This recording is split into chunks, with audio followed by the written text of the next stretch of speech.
Hello? Are we live? Seems like. Hello? Okay, that was an abrupt start. Hopefully everybody's okay. Hopefully you can hear me. Seems to be a bit of a technical problem, but hey, it doesn't matter. Hey, welcome to the stream anyways. Hopefully you guys are having a good time. We are going to be hopping into the first best of 3 today, which will be Permitta versus TSM in a little bit of a time. But we do have another best of 3 for a little bit later as well. So we're going to have a stacked up day, and it's going to be, well, in my opinion, kind of a cool day. So we start off with a banger, and after that, we're going to be hopping even to another better game. At the moment, it seems like we do have a little bit of a technical problem, as I can't hear anything from the stream. So let's see if I can actually get that fixed at the same time. But bother us. TSM going against Permitta. You can see the same old lineup. At the moment, Sierra is playing with TSM, and Valde, well, he got a new hairstyle. A lot of people have been waiting a little bit more from this team, me included. So, in a way, taking a little bit of that mouse NXT power should be the way to actually stack up this team. At the same time, we're going to be hopping into the side of Permitta, as they did drop Spavaku and brought in, if I remember correctly, I don't actually remember entirely correctly. It might be Friend that they brought in. I need to check that. Or I do understand that they don't actually have a 5th yet. I was trying to research that, what happened in the past. But yeah, this is pretty much the teams that are going to go ahead each other. The map videos are in, and it's going to be Dust, Anubis that are going to be banned. Ancient Inferno are going to be left into the pool, and Nuke, Vertigo are going to be banned after that, and Mirage will be the decider. So it was TSM that let it go to Mirage. They tried to avoid that Vertigo, even though they know how to play it. Meanwhile, Ancient is going to be a TSM pick, and after that we are going to be hopping into little old Inferno. Hey guys, welcome to the stream. Hopefully you're having a good time. And let's see. Let's try that again. Welcome to the stream. Hopefully you're having a good time. Seems like we're actually having some technical problems at the moment. But as long as you can see the stream and hear the voices and the sounds, that's the most important thing in my opinion. So, we are starting off with a pistol round. And that's going to be Siphon. Already chased out of the cave. That's going to be Bnox with a couple of kills. Quick headshots, opening this round up for his teammates. Meanwhile, the rest of TSM kind of getting shocked here. You really don't want to start it off like this. That's going to be the duelies coming into play if nobody's going to be checking. That's the first one. The second one coming for Acor. He needs to get this to a turn. Holy moly! Do they bring it back to a 1 versus 1? And that's going to be Acor against Mast. Starting off very well, Permitta. Already dinked. That's a bad sign for the round, and that is going to be an absolute turnover for TSM on their enemy's map pick. What a start for Bnox, especially dropping one of the players, Brandona, but the problem is they don't quite check that left angle. And TSM run away with a round that they had no business winning. For a second there, I thought one of the players actually checked that corner. But it is what it is. Yeah, I had to check. So for me, that they don't have their 5th in that core at the moment. So it is a little bit of a funky situation for the team. Hopping back into it after winning that pistol round that they had, well, literally no business winning. That's going to be a nade dump towards middle. Bnox and Mary. Tech dump very low. An Acor, usually holding down the op this time around, buying the M4. He's going to drop that weapon for one of his teammates when the time comes. And the great thing about this is, they don't really have to hold on to that A site that powerfully. As long as they drop as many players as they can from the cross, that's going to be enough. That's a good corner coming out of Valde as well. Bomb will be dropped, and Trent literally left in one of the most gnarliest situations you can with a Glock. A clean, perfect round for TSM. And as they didn't lose a weapon, basically they can actually do the same thing again. Acor can play from distance, meanwhile everybody else are going to be trying to farm some kills with those MP9s. Looking at the buy coming out of Permitta. Yes, it's going to be AKs and MAC-10s. But there's still a very good chance for them to turn this over.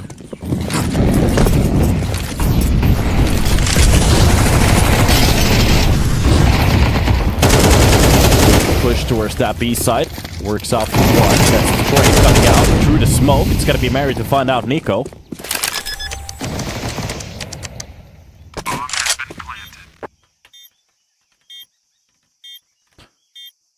And good spots. At least they get the ball. A good catch coming out of Cave. Friend actually does get tagged at the same time. This is still a push coming out of Valde, and to be honest, if he wins this first fight, depending on what angle is going to be challenged from, but Friend is just a little bit quicker on a trigger. That could have been the AK picked up from A-car, but it's just a little bit too far away. So the AK stays. M4 begins to live, and considering the previous round, I think they might actually have a buy for this one now, but this is a very good round for Permitta. Even though if they lose a couple of players here and there, doesn't really matter. Terrorists win. Important is to reply to that scoreboard and show them a little bit of a game. It started off well. And basically, this is, usually this start doesn't really matter to either of the teams that much. Of course, it gives you a little bit of a better feeling, that momentum that everybody's talking about, but there's way too many rounds to talk about still. You can finally see that op coming in. Is Marcos playing for Ecstatic? I have actually no idea. I haven't been following the over here scene for a little while, so many games. Yeah. Smoke, Zero. Yeah, Mouse and XD, they definitely know how to play this map, but he's going to be catched in between those smokes. It's not going to work out for him. Zyphone actually had the crosshair on the right place, but he's not going to go for the smoke dump. Hey, Gufano Bets, welcome to the stream, brother. How you doing? Nico actually gets the first and the second one. That's a clear kill for both of the angles. Boy, does this work out well. Seems like Permitta, they have a very good catch on how they want to play Anubis, Ancient today. And this, unfortunately, is just going to be a second save, A-core. It's hard to get impact with that op when you barely can't see anybody or nobody's even actually pushing any of your spots. That's the reason why, even for CS2, I really want to see some dynamic op play. You have to keep changing those angles, especially as Permitta are starting to feel that, whatever you want to call it, that, my brain just forgot the word. That confidence on those pushes. So when you start to swap those ops into different spots, you really don't know how they're gonna play. As that actually drops Valde, it's only the ops. But A-core is ready for that swing. Good kill on one of the players. Gets the second one on the swing as well. And that feels like one of the longest freeze times we ever had in this game, but he does survive with that off for the next one. Actually drops 3 players at the end too. A little bit of stat padding, but at the end of the day, that doesn't really amount to anything. They really need to start to make some noise with this op throughout the rounds.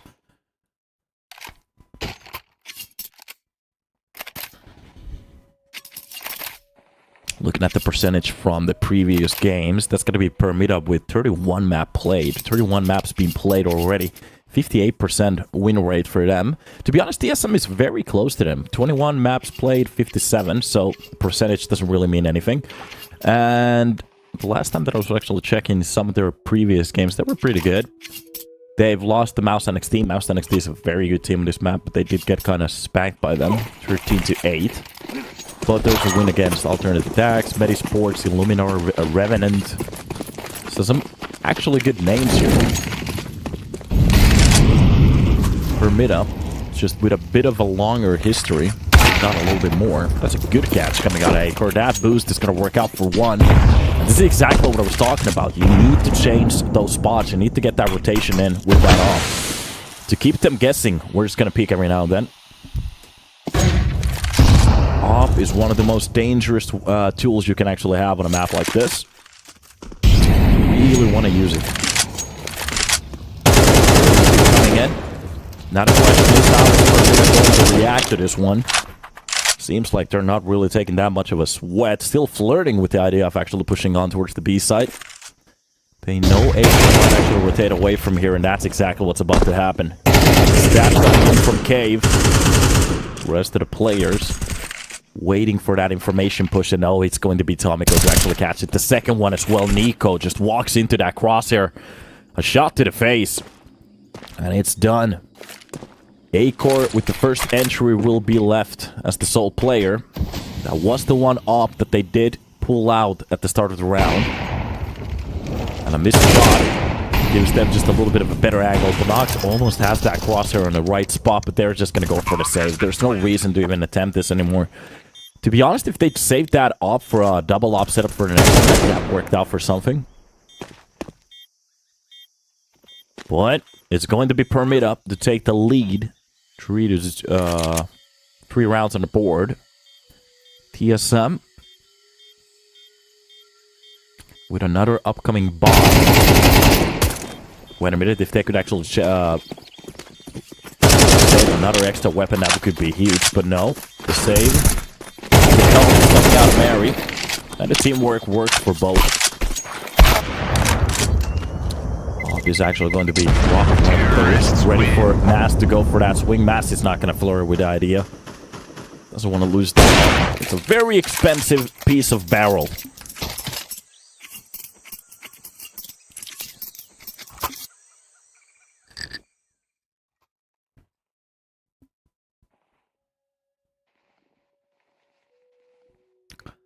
Flyby camera shows us what the T side is ready for.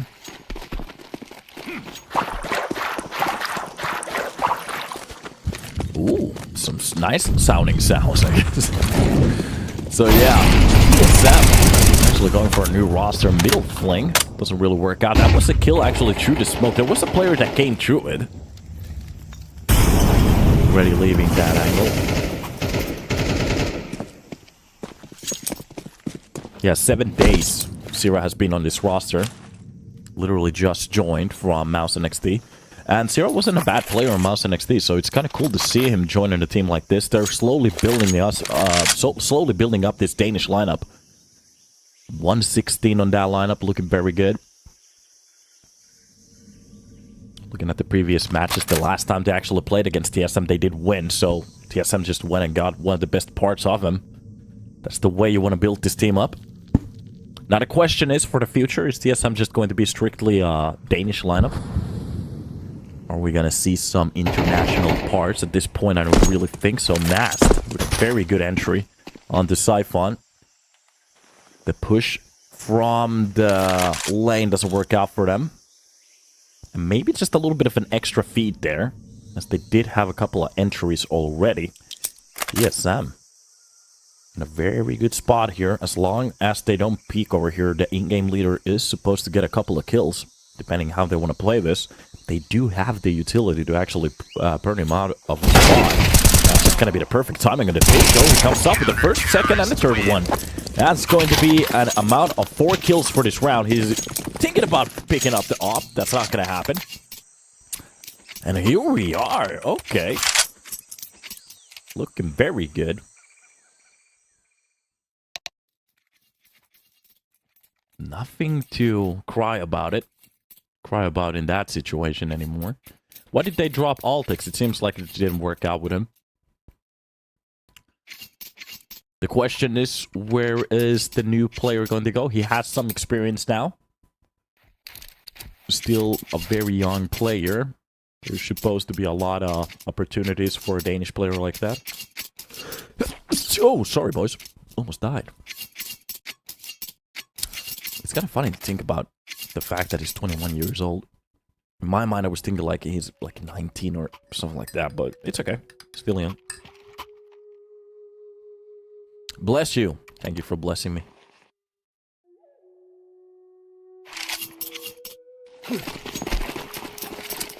Yeah. There we go.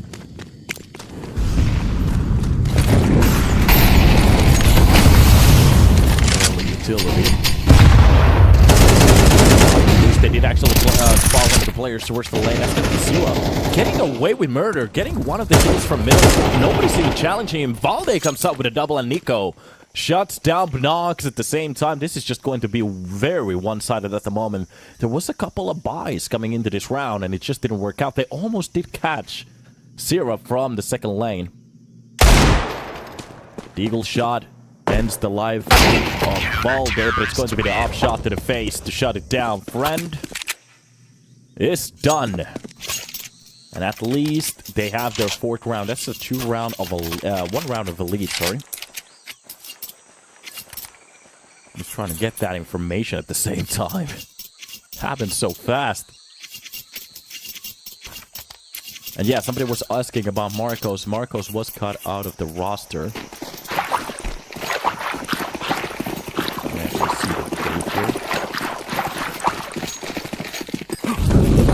Oh yeah, he was supposed to be the substitute player, but they took another player, so yeah, nothing.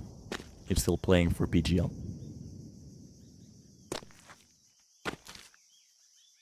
I'm just gonna make that sure, so I'm not spreading. Yeah, he's actually not on PG anymore, so he was playing for Permitta. I'm not entirely sure what that was. Maybe they were trying him out or something like that. Didn't work out. Went with another player. The Glocks are going to be running down. Peek towards the second. One goes almost for the double. Zyphon does get 2 at the start, but that could have been a 4K right there. Good op performance is going to be ready for that close angle. Both of the players literally 1 HP, so Valde is going to be taking Friend. Meanwhile, Mary, well, wondering what he can do with 3 points of health, the bomb, and a Glock. We have seen movies like this before, but for him to win this one could be a blunder of the century for TSM. You don't want to flirt with the idea.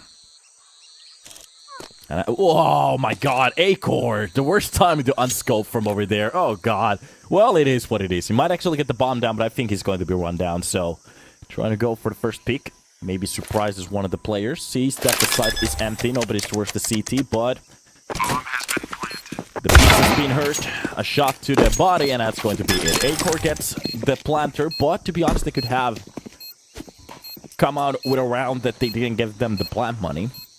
It's a little bit unfortunate, but it is what it is. Timings. Sometimes you want to stick it for the win it, I guess.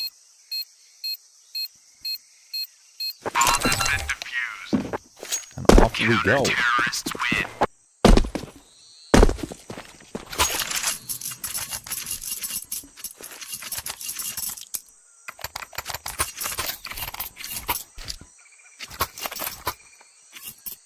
Let me turn off my beautiful vacuum. Or actually, I don't think it bothers anybody at the moment, so if it starts to bother anybody, just let me know. I'll turn it off. My robot vacuum's name is Yuruki. Just to make it clear. A lot of utility will be spent at the start. That's gonna be Zero and Nico taking a lot of damage from Nico actually coming out with a kill directly into the mouth of Tease. But it works out for Permitta as they come out with a couple. Zyphon doesn't fly through that plane, but it's going to be A4. To drop down Friend through the smokes doesn't work out for them. Trying to use that situation at their timing. How Zyphon was actually getting a little bit off guard there, but Naker saves his teammate. So it's a 3-on-3, but focus on the rotation at the moment. Look at Valde. He's lurking around from T's angle. There are a couple of players just waiting for him, but if he times this perfectly, doesn't walk straight into it, he has to wait for some kind of... Oh, the worst time to turn around. Valde comes up with a freebie, and it's just going to be Bnox left with his teammate. Bnox barely with any health anymore, but as long as his teammate starts to perform, we could see some ridiculous gameplay come out.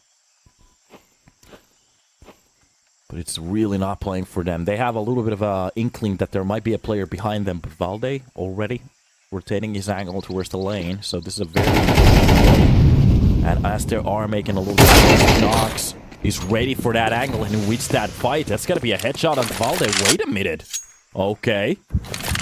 A couple of unfortunate timings there. And Bnox will be taking the lane from TSM, but they're still actually thinking that this might be an A-side play, especially with the time left. That's going to be the bomb down. Do they have to time this? I think they do. And a retake will be stepping in one of the most uncomfortable situations there are. TSM with barely any utility. That's going to be the op retake coming in. Of course, they do have kits, and that's going to be masked with the first shot. Zypher, and that's a beautiful play coming out of Nox. Couple of good kills here for one of the players with the lowest amount of HP. And they absolutely steal a round out of TSM. Valde already did the work. The only issue I have, he really didn't need to pick on that situation. I do understand he had the power play, power precision, whatever you want to call it.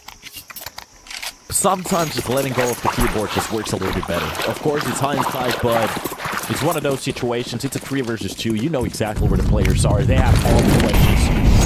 Where's the player? Where's the lurker? But Nox timed that perfectly. The problem is a lot of the players, especially when we're talking about this tier, they feel like doing more is the way to go. Sometimes doing less is a little bit better. By the way, some player, I actually saw this on Twitter, I think there's a little bit of a corner on this spot, right in that spot where Tomiko is standing. You can actually see inside of the cave somehow. There's like a little pixel corner that you can actually use to spray one of the players. I think it's, yeah, it's this one, sorry. It's this one. I'm not entirely sure who spotted this one, but you're a god. This game has so many broken corners. It's just starting to piss me off. But okay, it's Counter-Strike. Still better than Valorant. A little kid did. Yeah, I just saw like a video about it. Pixel changing. What a beautiful flash coming out from Permitta. Works out for the angle. Acor tries to challenge it. Gets absolutely wrecked. Did the volume change in the game? What the hell is happening?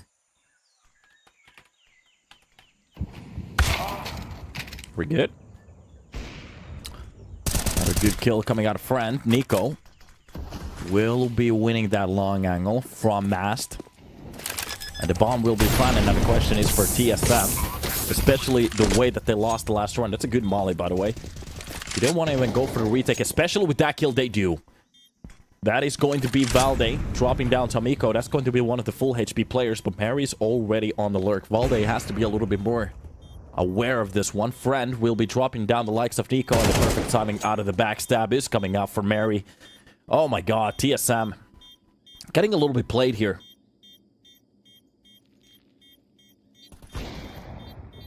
Sira with 2 to 5 frags at the moment. I was waiting for a little bit more.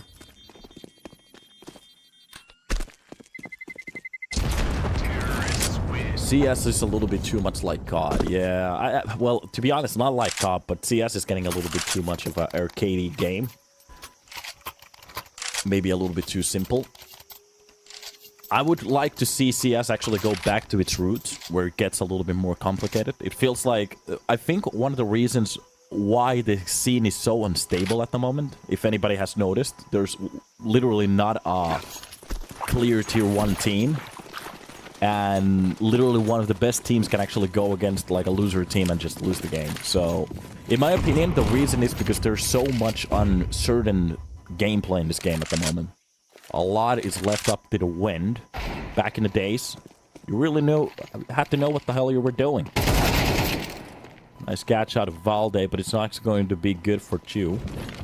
So it's a 1-to-1 trade with the A side basically open.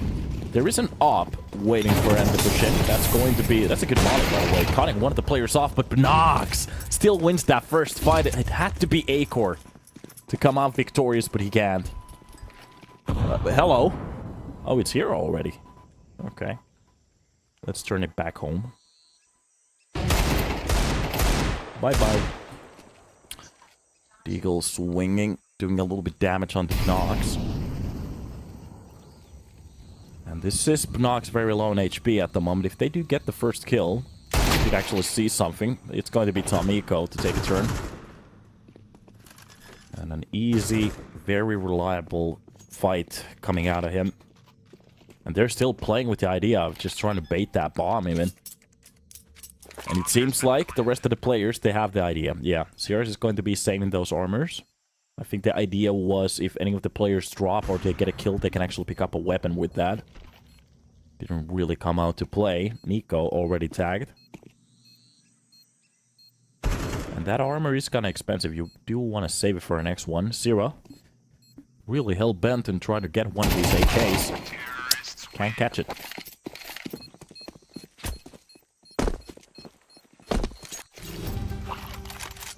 Yeah, I took a little bit of a break. I needed a little bit of a break from all the craziness.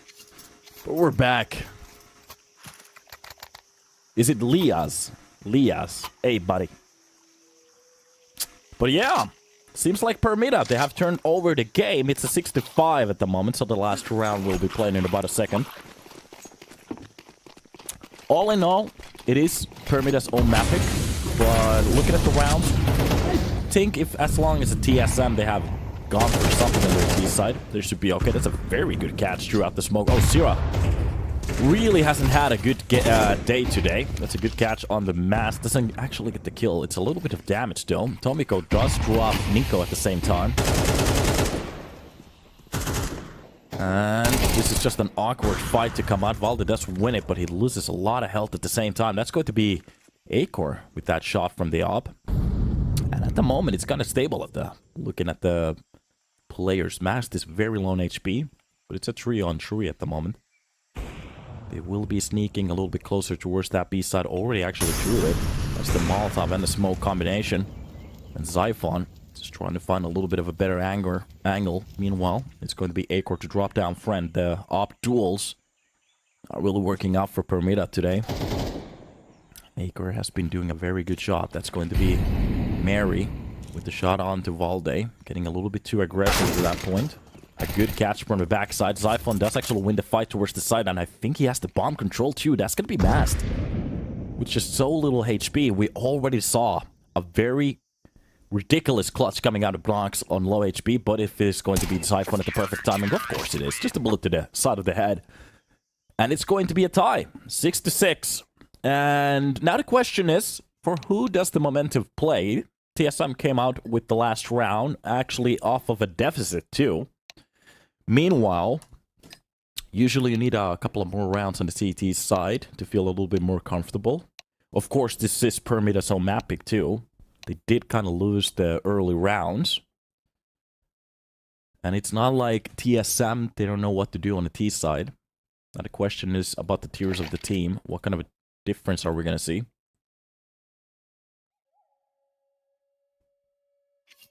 So many questions.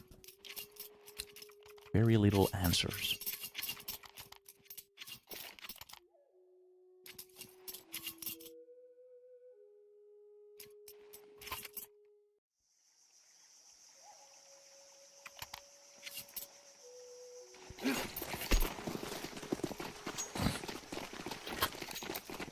Let's go.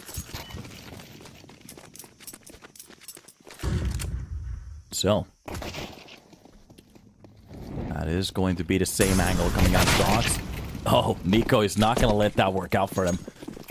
What's been done to them is not going to work out for the enemy team. That's going to be masked at least with one of the kills, but a 4-on-4 play towards the A side, especially losing down Mary with friend very low on HP. Mast actually has a very good spot here to try to get that one lurky kill. If he's accurate with the first shot, he's gonna get the drop onto Sierra. Sierra has really not had a good day today, but it's going to be Acor with the quick trade. And even a better trade coming out of Mask with 3 kills already. With the bomb plant straight in front of the T's, they have the cave control. That's going to be the donut to swing in the action. The second they hear that first plant coming in, Zyphon just takes a quick temperature check, nothing else. And it's going to be Masked with the 4th kill already. Can he actually come up with the 5 ace? No, it's not going to work out. Nobody's on the bomb.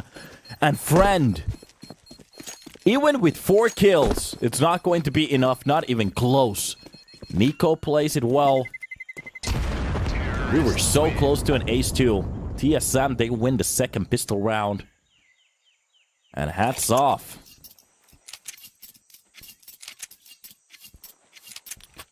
Now this is going to be a tough spot for Permitta.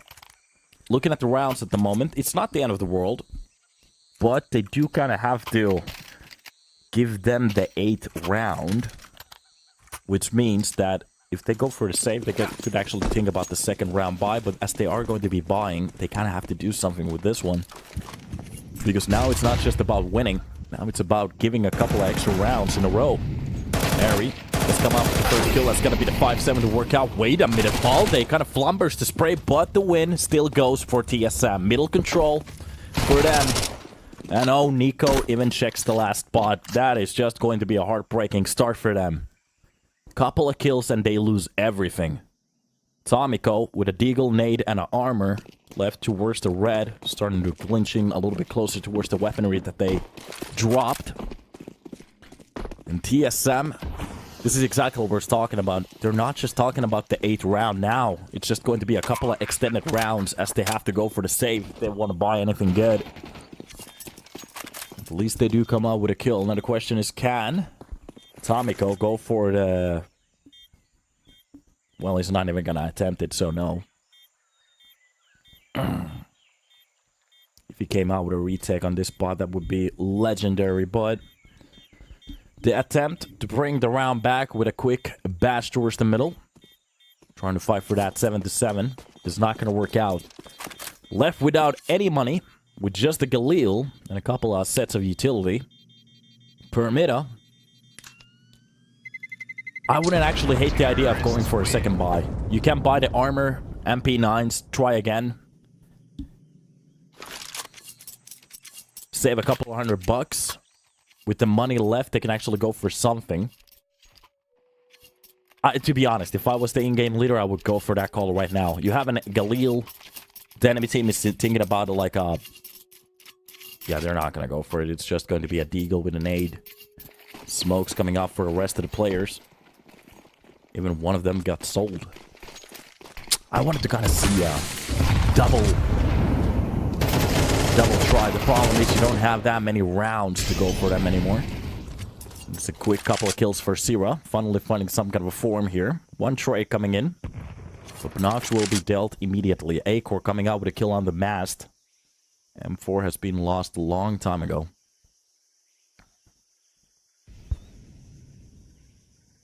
This is just a little bit tough at the moment.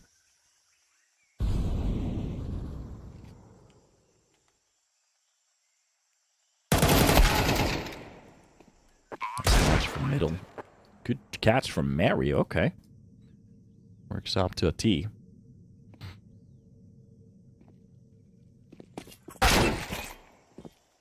Okay. He's just catching some bodies at the moment. That Beagle is working like a charm for him. Doesn't get the third kill, but it doesn't matter.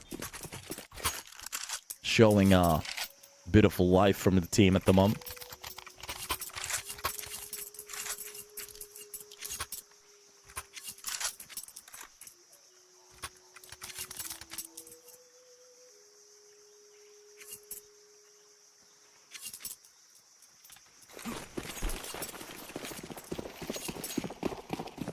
Here we go. Whose map choice was this? Anyone knows? You can actually check it from the top left. This was Permitta's own mapic. TSM's pick, Inferno, will be playing next. And that's going to be a banger. I kind of like Inferno games. I do understand why the teams don't want to play it. Actually, Zyphon spotted the head for a little while there. I'm not entirely sure if he knew it. Nox actually was a little bit aware. That's going to be the quick turn around. That's going to be Acor with the kill on to Nox, but Tomiko gets the drop onto Zyphon. So it's a 1-to-1 trade on that B-side attempt. Still with a player from Cave and TSM. They have a lot of control towards the middle. They can actually do a lot with this one now. Especially looking at the utility we're seeing from B-side. They're actually thinking that this might be a B-side of Bash.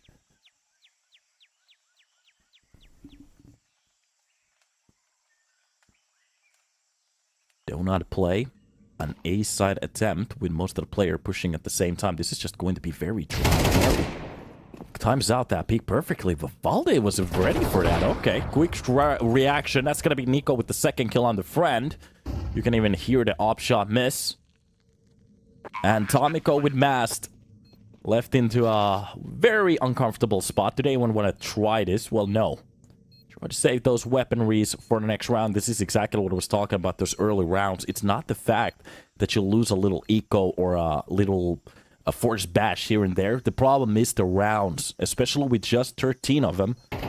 TSM, they're starting to knock very close to that match point door. And that's the issue with these little mistakes here and there. They can actually be zoomed very close. The less of the rounds you have. 10 on the board. 4 rounds away. 2 rounds away from a map point. On the old system, you actually needed 5 more just to bring it to a map point. Which could give Permitta time to kind of get their shit together. But now you don't have the time. The CT side, it kind of has to work now. You do have another try, but at that point, TSM, they will feel very comfortable to go for whatever place they want to go for. We've already seen so much middle control, so many lane fights, even B-side fights where they actually go for an A-side push. For it to work, that's huge.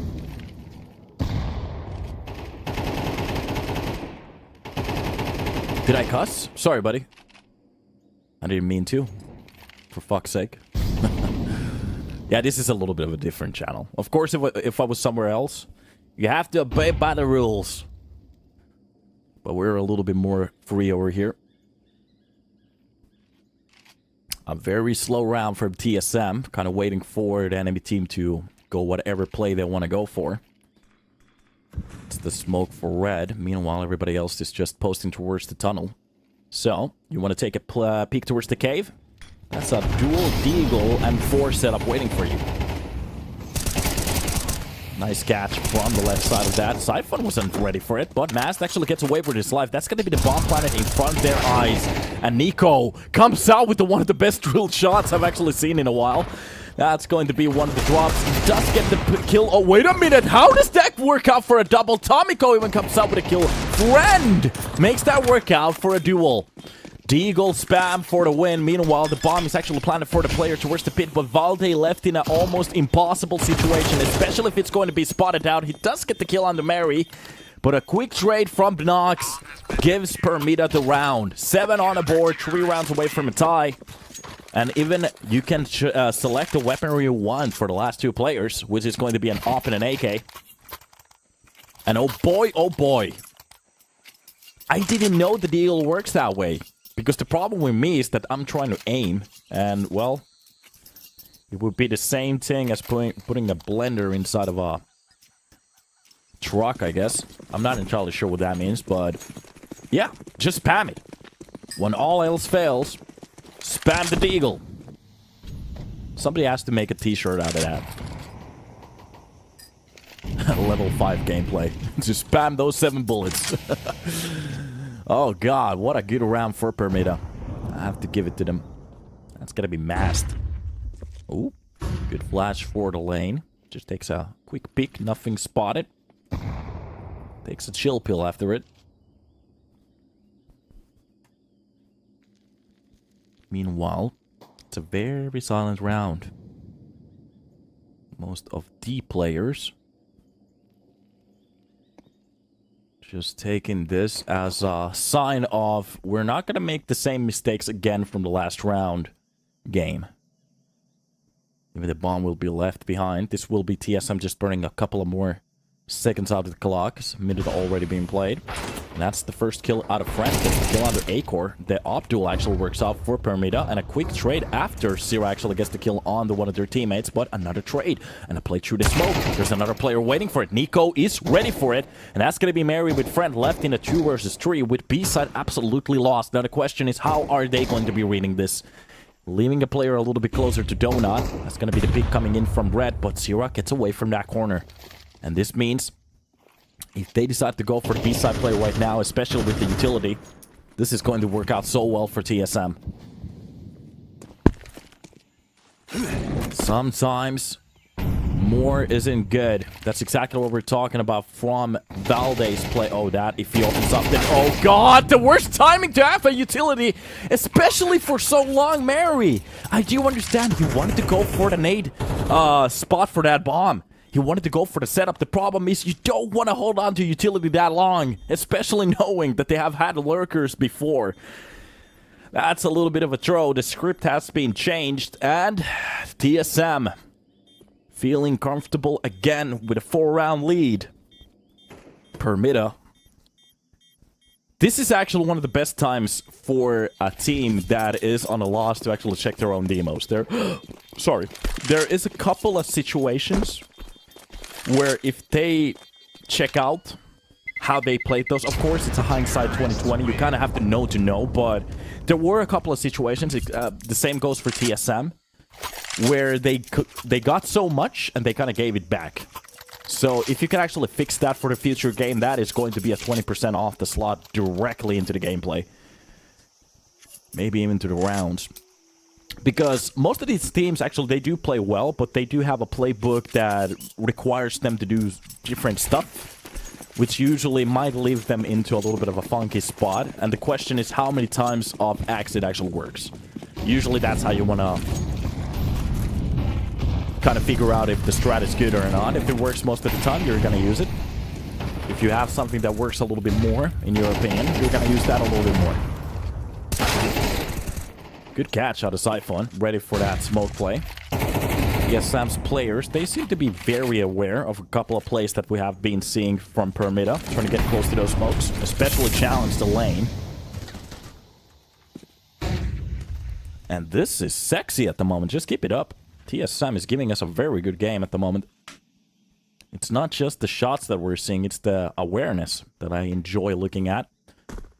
And I was kind of waiting for another Danish team come out. I'm not entirely sure how deep that flash went. Maybe a little bit. It's supposed to open up that corner for his teammate on middle, but not entirely sure if it went actually behind the ruins. It happens every now and then, it's okay. Binox gets the kill on the Valde to bring it back to a man advantage. Now the question is, what do they want to actually do with a round like this? They did spot one of the players towards the A main.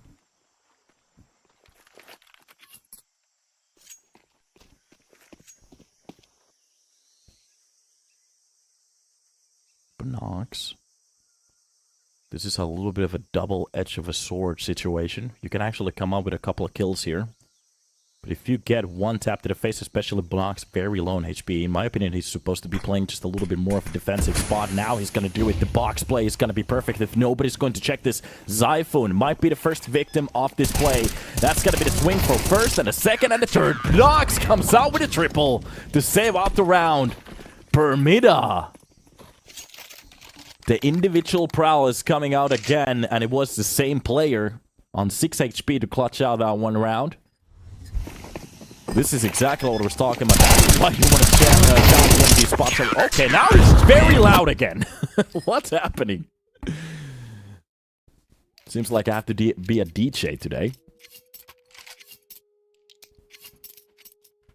Did somebody else feel their eardrums explode?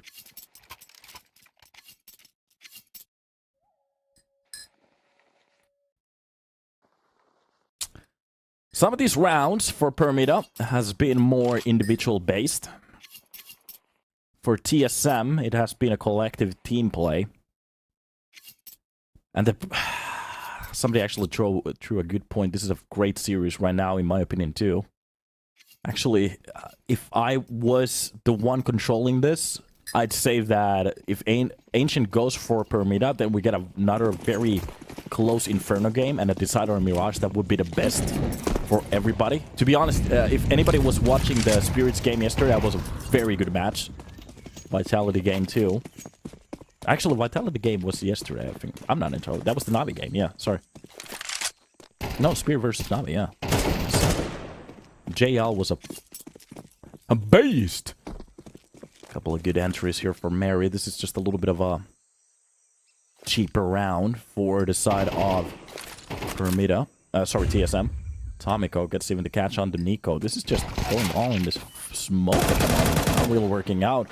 Akar at least comes out with one of the kills. And this is just getting into a little bit of an awkward spot at the moment. Yeah, it was G2, Liquid, and Na'Vi and Spirit. That Na'Vi Spirit game was just ridiculous. Ridiculous. One of the best series I've watched in a while. And kudos for Na'Vi, finally winning Spirit. Good job. Actually, let's check their previous stats. Yeah, because they only have 3 maps pulled out of Spirit. That was one of the best timings to actually get one, so good job. Alex B. Yep, you like him now. But yeah, meanwhile, Acor, in our own game, has been left in a little bit of a tough spot here. This will be Acor just getting a little bit closer from the CT spawn to Mary. Mary locked into that A main position. There's no way to get that bomb into a silent place without actually showing himself. What an intelligent play coming out of Acor. He's actually reading that to 1-to-1. Ready for that angle to work out. Mary. A tap to the face and it's done. Tomiko with 15 to 13 stats at the moment. Left in a 1 versus 1. Now the question is, Acor got the plant down. He had time to go for the after plants. And the question, can Tomiko read it? The bomb planted in front of the box. He's already getting a little bit closer towards ruins. That's going to be the turnaround coming out of the Acor, but he's not ready for the player to be that close. Tomiko, again, individual gameplay works out for Permitta. But the issue is, some of these rounds are getting way too close, and it's getting very expensive for the CT side. You can just look at their economy at the moment. No loss bonus. They have to buy in.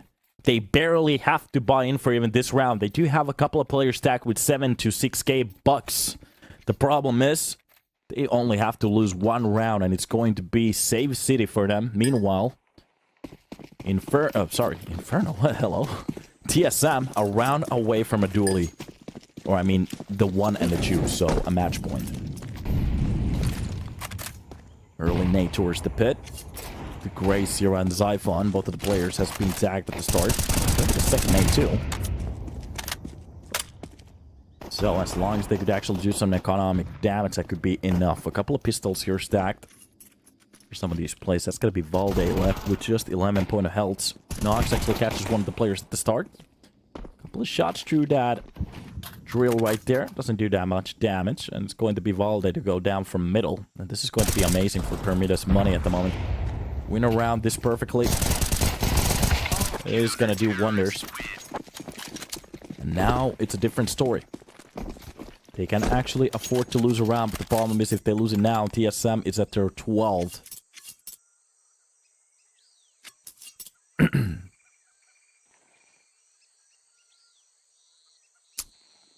There seems to be a couple of Permitta fans in the chat. We did see some TSM callouts as well. Let me actually ask the chat, does TSM have, in your opinion, you don't have to have like the best idea for it, just give me a little bit of a, I want to get a little bit of a feel for the room. In your opinion, does TSM have a chance with this lineup to get like close to tier 1 or maybe to play a couple of events on tier 1? I'm not talking about like winning vitality, but you know, to show their faces, for example, on EPL lower spot or something like that. There's a lot of no, there's a lot of hell yeah, long nopes, yes, no, no, no chance. Okay.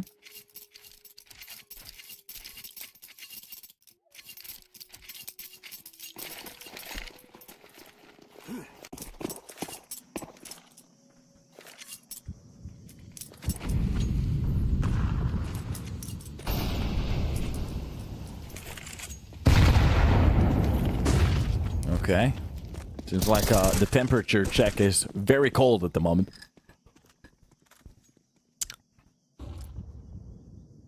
But yeah, back to the game. Zyphon catches first kill on Binox. That's got to be a quick reply out of Friend. 1-to-1 trade directly at the start of the round, which is going to be basically clean for Permitta.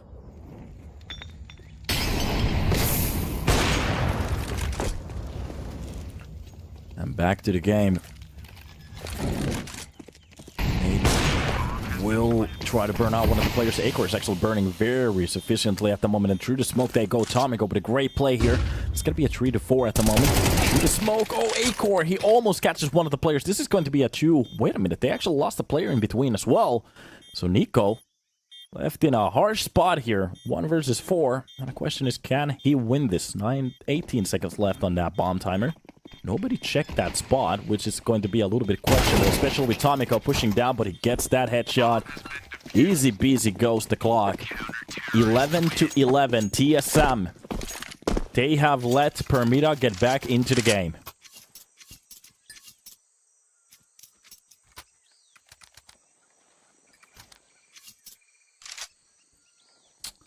Zira only been on the roster for a week. We're seeing a little bit of a bleeding at the moment from the team. There is a chance to either bring it to an overtime or even win it on a regulation, but the problem is, I'm not entirely sure what I think about it. When I see the last round bye coming out of a Tech 9, only Tech 9s on the board. Meanwhile, kONO will be holding that 1 AK, and he has the 23-11 score line at the moment. Actually, Valde has the best ADR on the server, 20-17, 1 rate of 10. A good push coming out, but both of the players getting wrecked. That's going to be at least be the trade. Another trade coming out of kONO. That's the way to open it up, but friend goes for the smoke peek. kONO comes out with a double, which works out for the side of Permitta. TSM. Valde drops 1, but Mast comes out with the kill. That's going to be the round. Even if they get a little bit shoot there, Permitta, they get the lead. Now the question is, are we going to see an overtime or a cut-through victory from Permitta? What are we gonna get? TSM. That Gov 3000 doesn't really work out for them at the moment, as they are joking. But a beautiful entry towards the middle works out for TSM. Okay. Coming up with the first kill, even the second player ready for that swing. Only 1 player has been dropped in between, so this could be the overtime that we're talking about, especially with the 3rd kill of the round. Look at this. We have seen them actually drop one of these rounds before, so it's not done. Yes. Yes? Hello? Yet? So, they have to take this through. It seems like A side is going to be the play that they want to go. Friend, if he could catch one of the players before they lose the side, but the problem is TSM, it seems like they are going to be stacking that A side easily. Friend left in an open spot here to wonder what he can actually do. Now the question is, how many players can he drop before they get that bomb down? The more the better. Take the smoke to try to etch him off of there. But he's going to be playing it very close to the danger zone. kONO with the kill. Comes up with a double. Oh my god, do they actually shut this down? TSM, the best looking round. And they give it back on a plate. Here you go, Permitta. Take your map pick, make it look good. And we even have the text on Russian at the moment, so that's awesome. So guys, it is done. I'm not entirely sure what to say. That was TSM games. I think they were leading like 10-6. Yeah, I think they had a 4-round of a lead for the best portion of the game, and they just started to take a round, another round, take this one. Oh, Permitta, you want that one? There's a round. Take the map point. Here's the game, and it's done. So we're just going to take a little bit of a break and hop back into Inferno, which is TSM's own map pick. I'm going to drink this coffee, and I'm actually going to even have even more energy for the next map. So see you in a couple of minutes, maybe 10, maybe 15. You never know with EPL, so see you in the next map.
Welcome back to the stream. Hopefully you're having a good time. We're hopping directly into the game. And this is Inferno. Already with a couple of kills here with the pistols.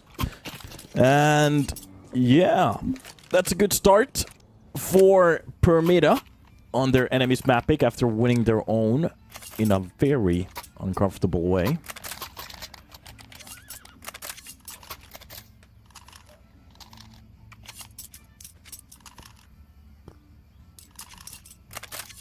A very quick round here at the start. This is TSM's own map pick.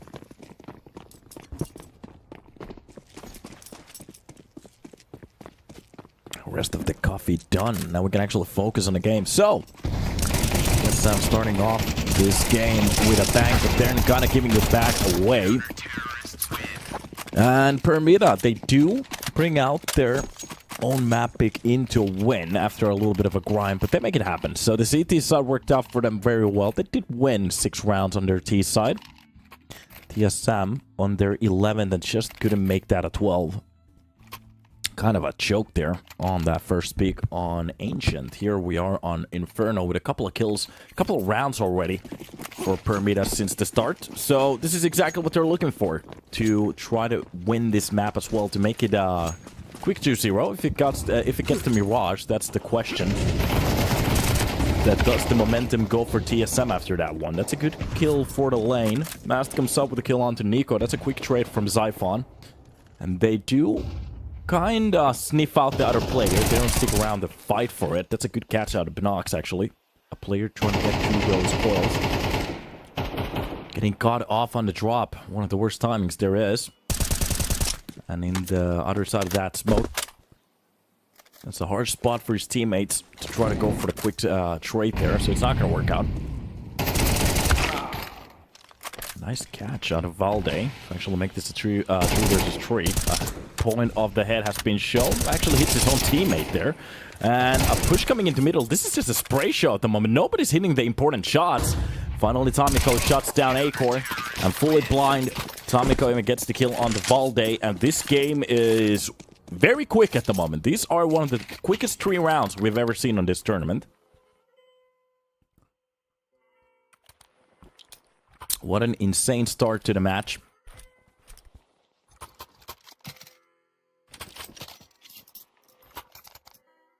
Anything that can go wrong basically has gone wrong.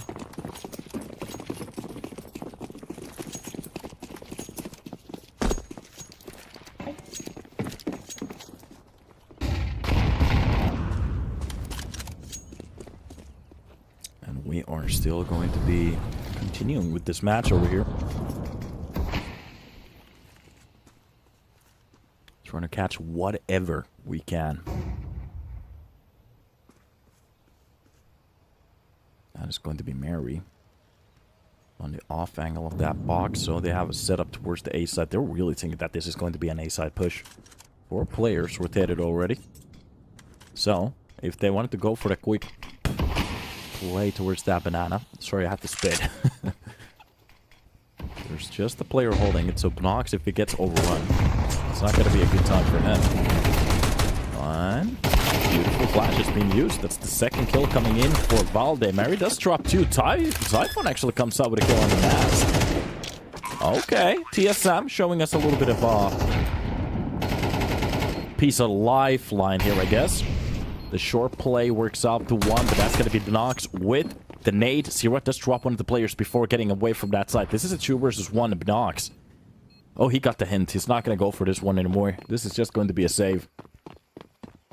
Holding on to that A4. TSM, finally, they bring their first round on the board, but it needed everything. Everything out of that buy, too.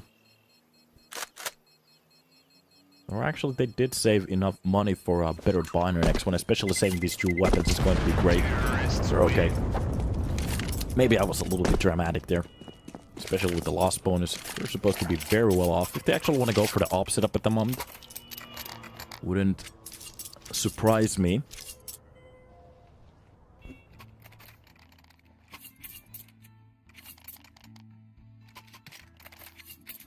Seeing everything else except now we're about to see is a car. No, he's just gonna go for a rifle. Early rounds will be played with the automatic weapons. Handgun, automatic, shotgun, pump action. Me with your wife, that's automatic pump action. Yes. Army of the Dead. Me with your wife, that's automatic pump action. That's a good song.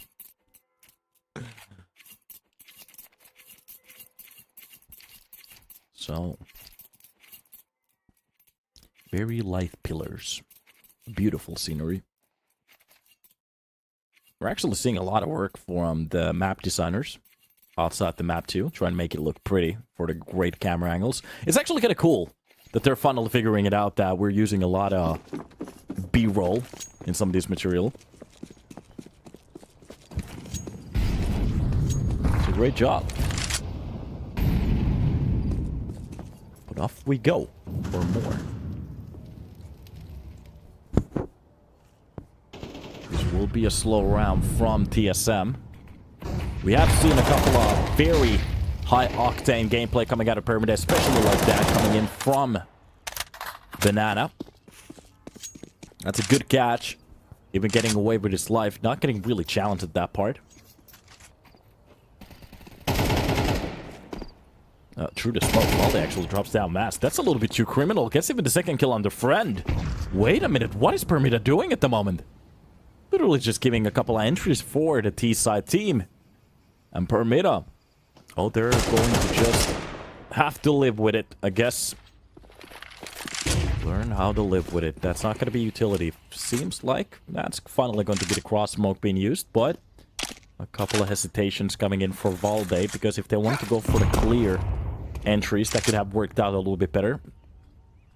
But just to make sure smoke will be used, that this could just be a fake at the same time, especially with the reactions coming in from Permitta. If they had a player a little bit closer towards that A side, this could have been one of the best fakes we've ever seen. A lot of utility will be spent, and this feels so much like a fake. Where is that one smoke going? That went to the... You know, this is just going to be a B-side play. Our cameraman is drunk at the moment, but it doesn't matter. We're still actually seeing some kills on the top left. That's going to be Acor with a kill on the Nox. Not dropping down the Siphon. Meanwhile, on the edge of those pillars, it's going to be Tommy to win that fight. A little bit of a call coming in, but Valde gets away with a 4K on this round, and it works out for a T. TSM with the second round on the board. A good call coming out of Permitta, but they can't hold it on. It is what it is. Good round. Who was talking to me? I didn't...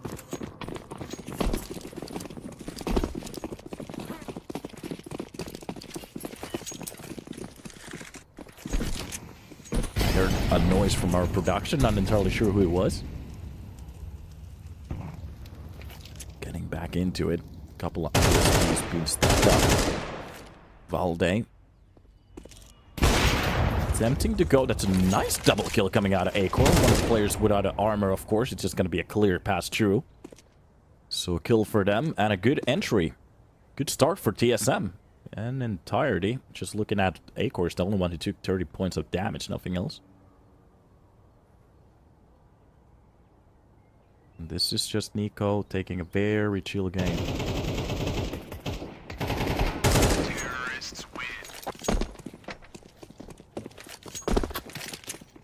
Valde.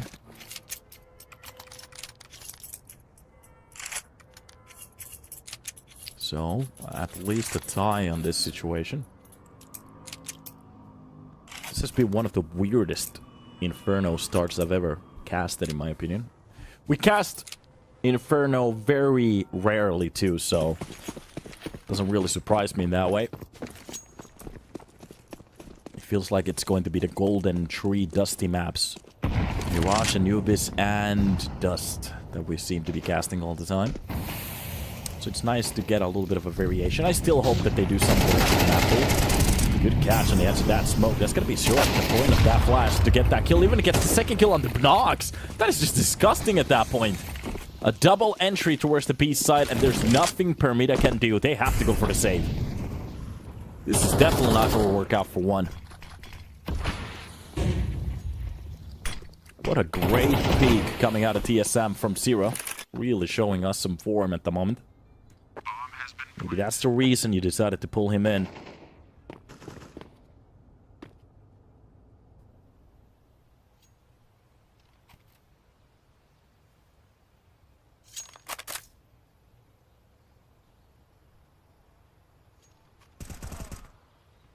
Great. Tomiko does get a kill onto Nico to try to fend off that weapon. Seems like the players of TSM on the hunt. Thinking about naughty things. Things that they might do to you.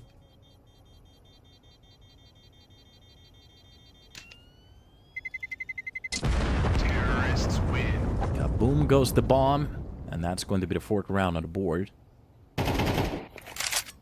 That was just a random I hate Apex in the chat. Why do you hate Apex? What's happening?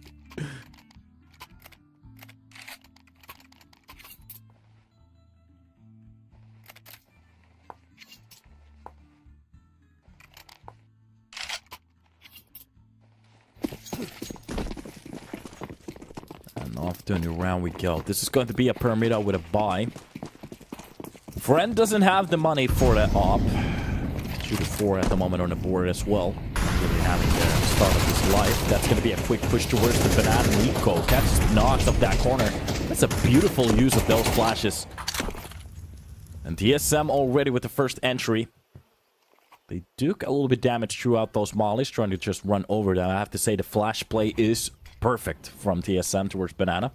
It's kind of surprising that Permitta actually still want to go for the aggressive plays.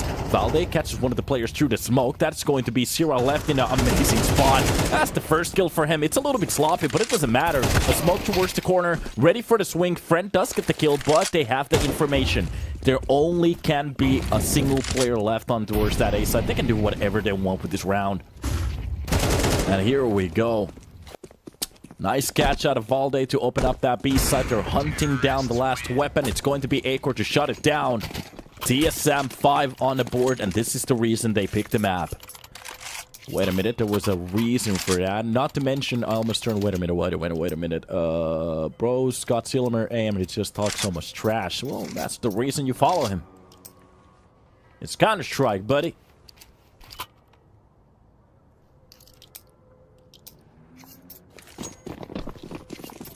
Donut better than Zyphon confirmed. To be honest, I'm not even entirely sure how to turn on the game anymore, so... No.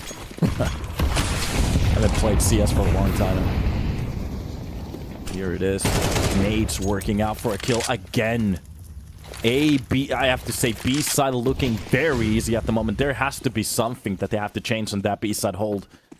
Literally doesn't matter what kind of a setup they go for. It's always going to be an entry towards the TSM. To be honest, I'm a little bit surprised that they're not using early nades towards the banana. And I'm not talking about mollies, I'm talking about HEs. You can actually use some mollies after that. The problem is they're going for the exact same setup again and again, and TSM is just reading it very well. The early aggression with some of the flashes entirely keeps the enemy team on their toes. By the way, that's a very cool graphic over there. Don't remember that.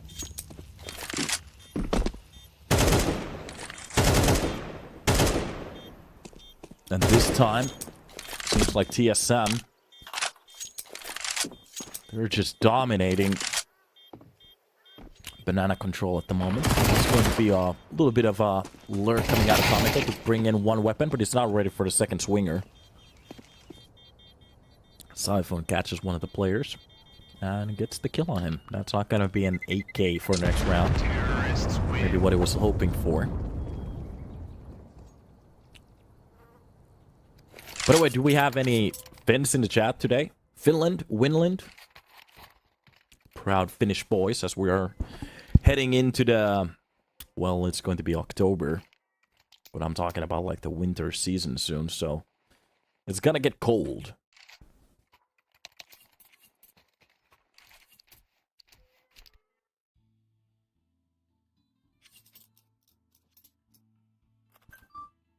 Okay.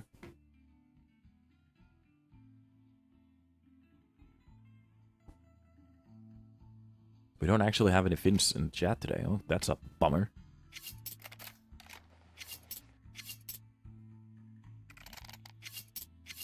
A bit of a tactical pause out of Permitta. B side, banana control is one of the biggest problems for them. Not to focus on the fact that they're absolutely getting led by like sheeps at the moment. Whatever play TSM is going for, they always have another idea under the belt, but they need to focus on that first step of the game. Even if they get the trade kill towards the banana, they usually just lose the rest of the players towards that B side, so that's a problem. I need to focus on that a little bit more. If I was TSM, I wouldn't change a beat. Just use it until it works. Funnel, we're seeing the nades, but of course TSM reads it for a round like this. So... nice way to work it out, I guess. Zero. Left to lead. Meanwhile, side has a beautiful spot to drop one of the players. That's a good catch. To start off the round with. Cheeky. I read that. That was a good story. And a man up. Whatever problems they had on the B side, it seems like A side follows. Rand on the edge of that. I think he's got spotted. That's a good peek coming out of Zyphon. Just placed that pillar perfectly. Friend absolutely wrecked on that hold. And it seems like we are going to see a Mirage after this one.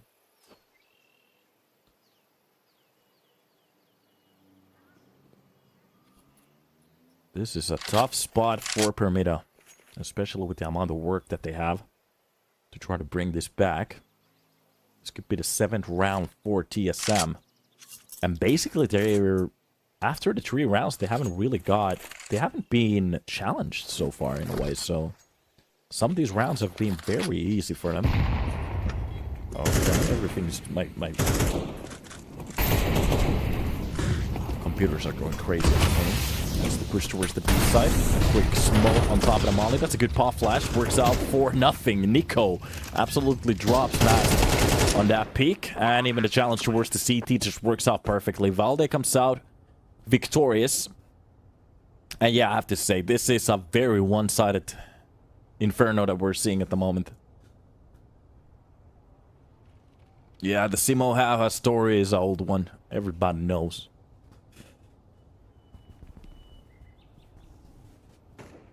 So many issues on the defense at the moment.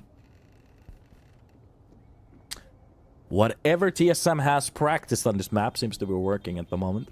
Nice to see it.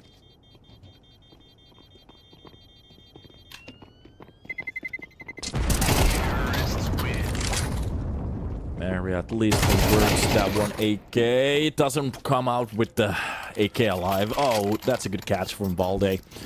Yeah, at the moment it seems like every time they try to go for something, it just goes tits up.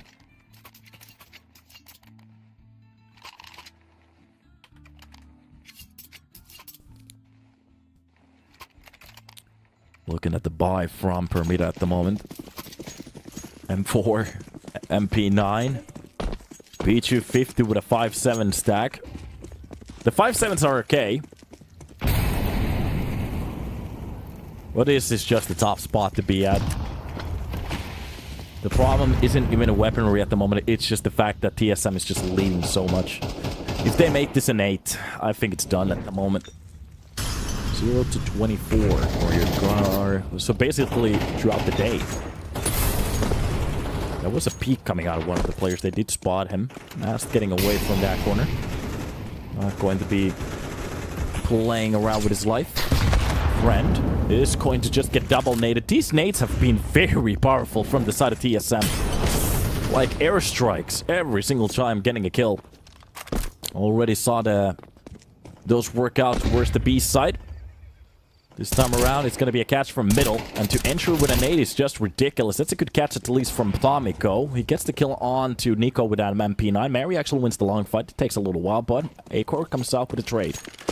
So, B side only left with a player at the moment. He's in a very aggressive spot, especially looking at where Valde is holding from. Oh, this pop flash could destroy him. Good way to get in with the players very close to that smoke. It's just going to be Valde to get that entry. And that's the round, basically. I'm not sure if you should even call for a retake anymore. of the players so far away from the action. This is done. Exit is the only thing that they gonna go for. And there's still a round to be played. TSM might actually get...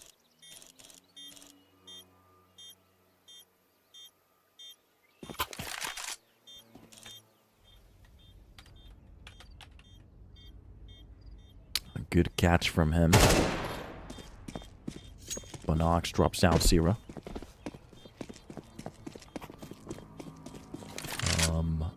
There's a little bit of a calendar change.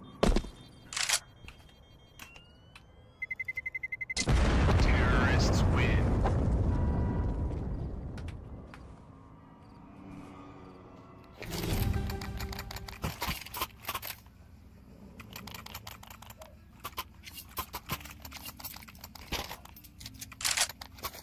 What a tough spot to be at.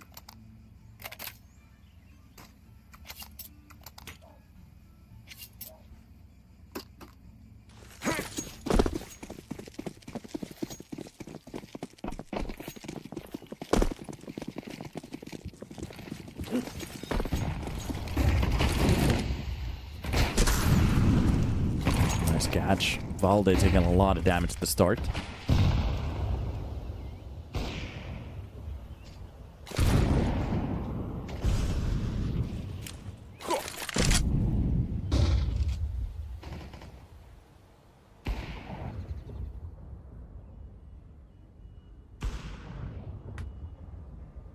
There's a player gliding very close towards the smoke. This time around, it's going to be Bonox to actually win it. So, not a bad way to go. That's a good catch. And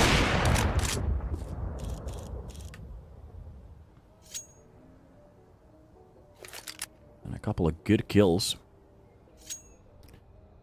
To make TSM kind of worry about their holds at the moment. It's going to be a 1 versus 3. I'm not entirely sure. Of course, this is the last round, so A-Core kind of has to go for it. The bomb left in front of the A spot there. And Yugi Man, welcome to the stream. Thank you. This is going to be... You could actually catch one of the players for free. If he times this perfectly. There's only 33 seconds left on the clock.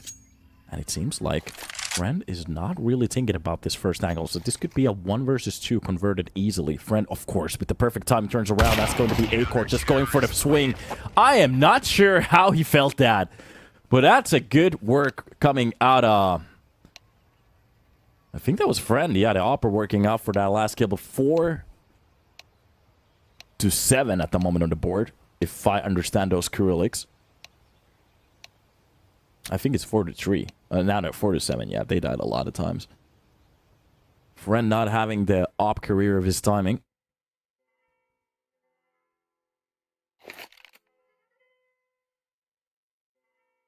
That has to hurt.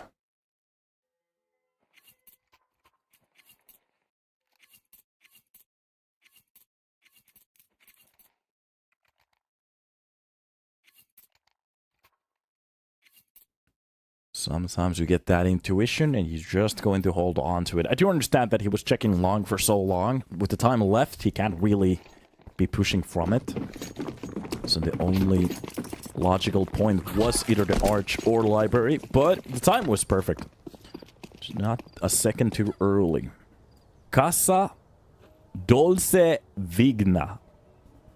Is that like Casa Dolce de Vigna? Or something like that. I'm not entirely sure. If I butchered that one, sorry Italians. I try my best.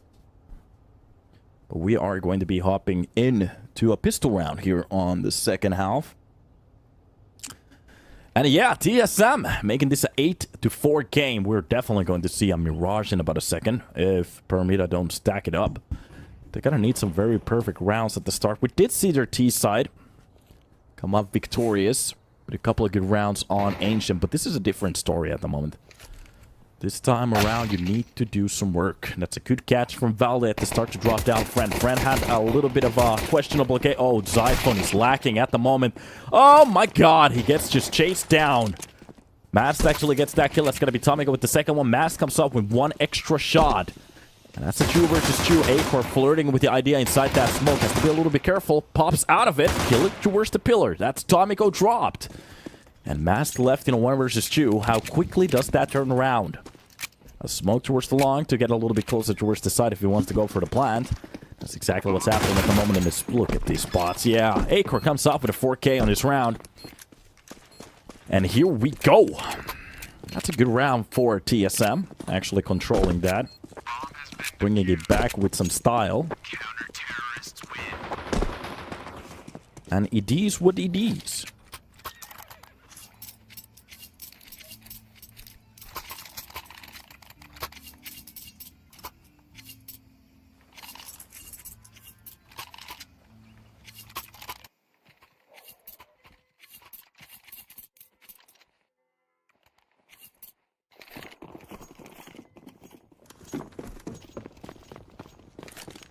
Okay, I need to mute myself there for a while. So, Farmacia. You can get some very good perspictions.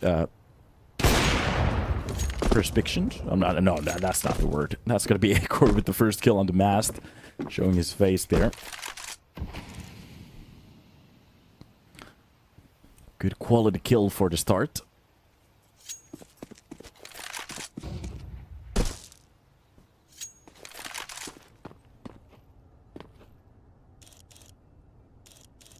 How do I take my coffee?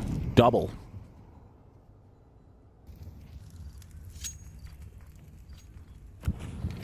Prescription is what I want to say. Prescription. Here we go. Just a little bit closer towards the middle. It's gonna be Nox to try to lead this.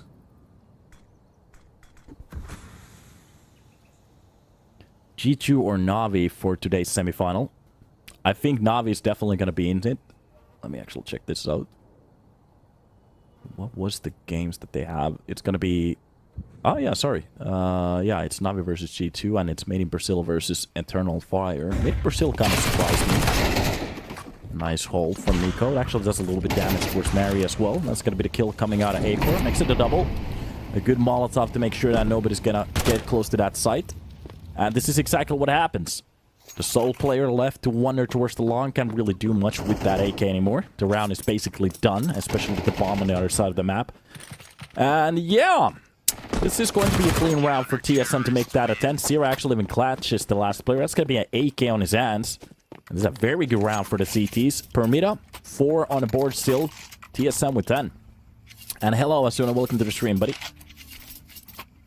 But yeah, Na'Vi always lose to G2. When the hell did Na'Vi lose to G2?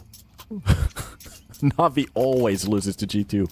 Open up HLTV and go check out the stands. It's 13 wins for Na'Vi, 4 for G2. You are high. I don't think G2 never even won a series against Na'Vi, even with the old lineup, so you are high. So, Valde comes out with a duel.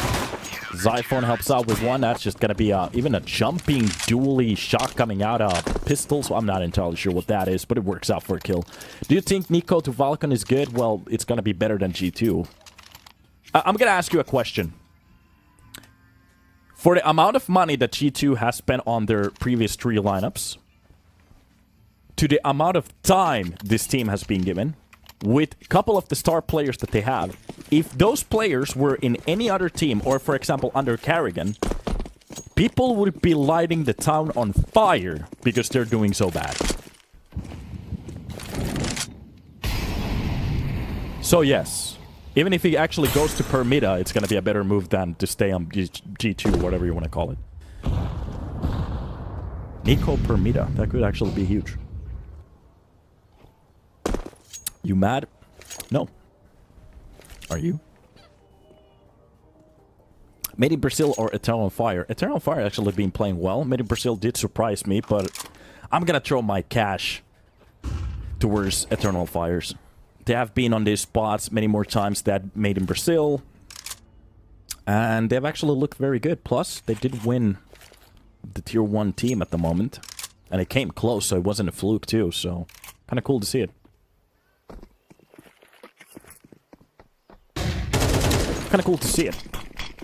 Early holes coming out. That's going to be the smokes for both of the teams. But Permitta is still going to get on the other side of him. Mask himself with a nice double. But through the smoke, it's going to be the nade to drop down Mask. Zyphoon comes out with a kill onto Mary. A 3 versus 3.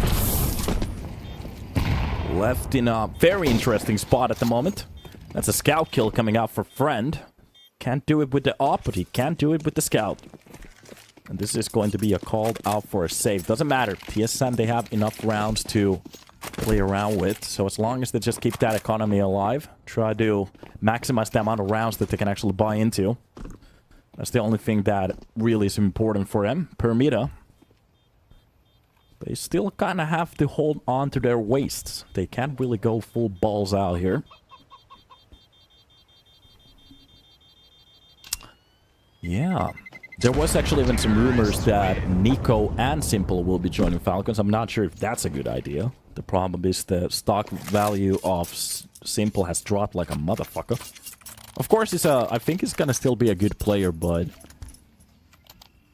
because the Falcons, in my opinion, how I see the team at the moment, it's very close to getting that extra launch in.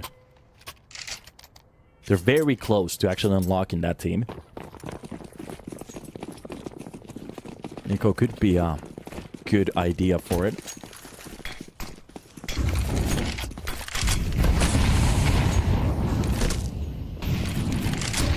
Do you think FaZe is going to be breaking up after a disappointing tournament? To be honest, I think they're in a little bit of a tough spot at the moment. I'm not sure if they're gonna change anything, but it is a tough spot for them. Falcons would be better without Magic. Are you high? Magic is literally one of the most stable players on that team. What the fuck? You really don't want to touch Magic. Here it is. Off the spot to actually spot one of the players. And it's going to be Valde to give out the information if they want to go for the trade or even the retake. It seems like they're actually calling this for a save again. 4 weapons for the next round is going to be good. But now you're starting to flirt with the idea with getting very close into a spot of starting to save again and again and again. No, you're just yapping. They literally won kONO and Katowice last year. Yes, Chichu have failed to win a major with this trio, but don't lie to the viewers and act like they suck. They haven't won anything. I never said that they didn't win anything. I said that you put this core into any other fucking team and spent this much money, even if they won kONO and Katowice, that's a fucking failure.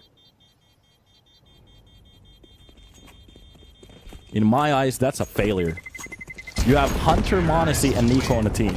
But 2 of the players actually playing their career's best CS. Nico is just getting better and better. And the better they're getting, the worse they're off. So come on, brother. This isn't about winning one kONO or one Katowice. They're supposed to be dominating the full entry at the moment. And they're not even close to that. So back to the keyboard. Good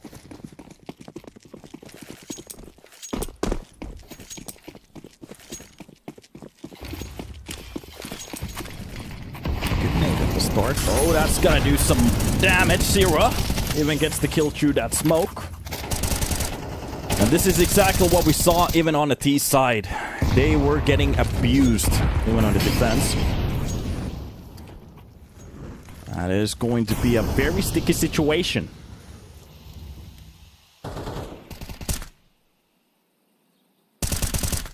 Losing a couple of players at the start. Getting very worn there. And that's a good sign for the other start of the rounds. Now, Permitta, they can't really go for the B-side bash anymore. Knowing that there will be a lot of nades greeting them on that swing.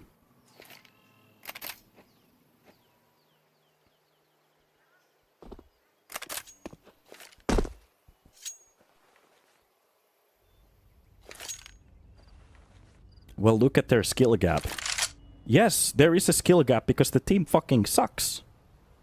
But are you really telling me that Spirit has better players than Nico and Monesi? Hunter? Are you for real? What kind of argument is this?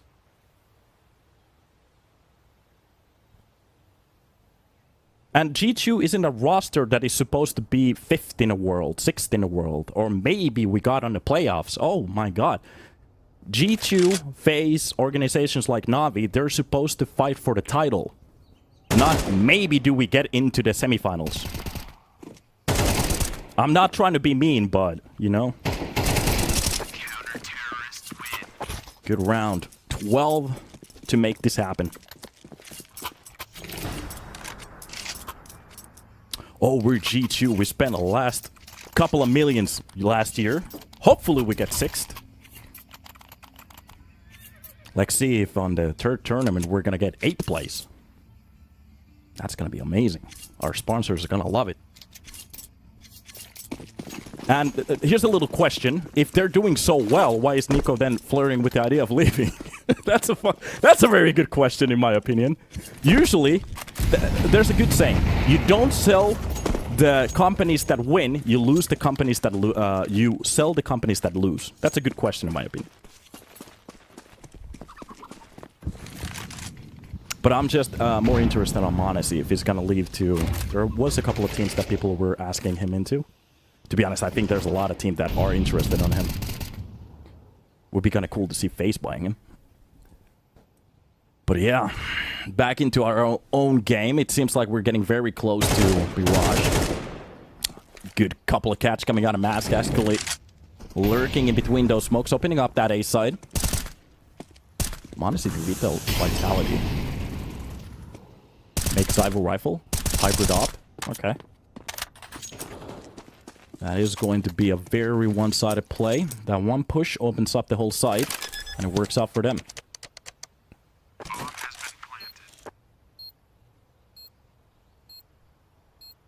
Yeah. Broke is expired, same as Rain. Yeah, I don't want to say it, but we're getting into that spot where there is a couple of problems. You do have a very good core with FaZe, but the issue is we have been looking at the lineup for a little long time. I do like the idea that they tried their best with the lineup, and if they still feel like they can actually turn it around, that would be awesome.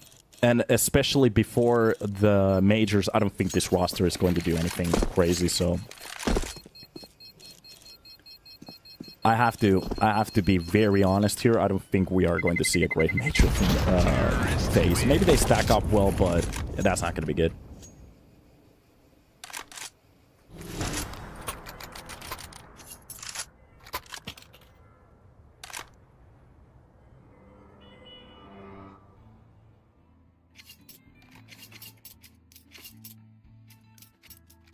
Round number 20.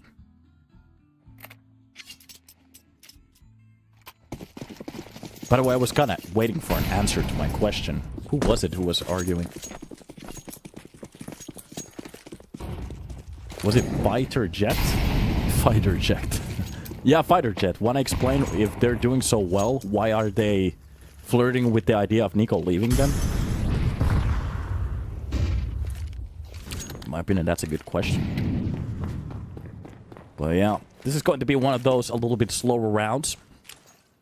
Permitta bringing this to 7 already.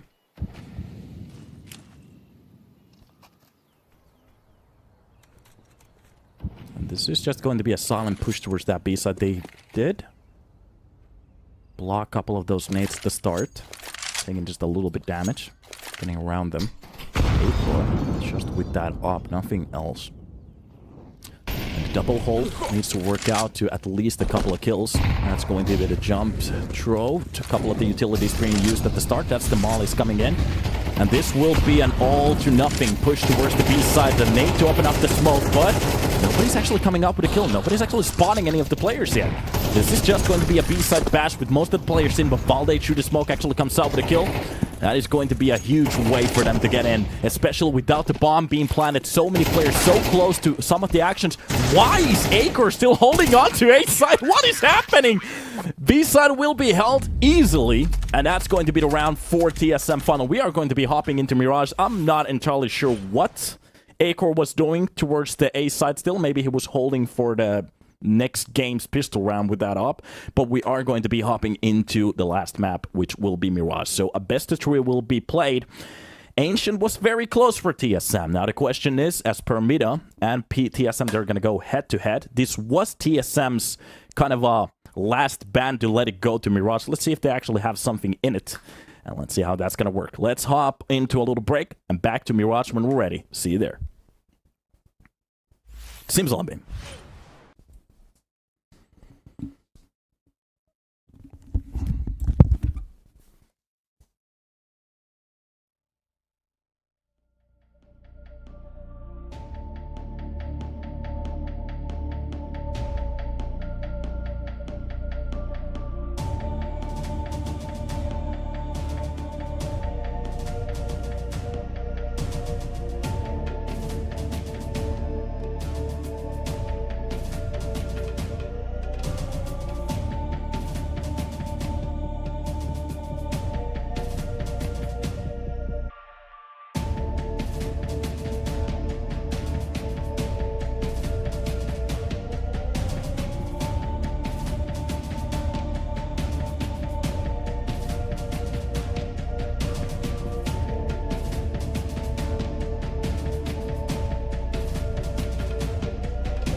Welcome back to the game.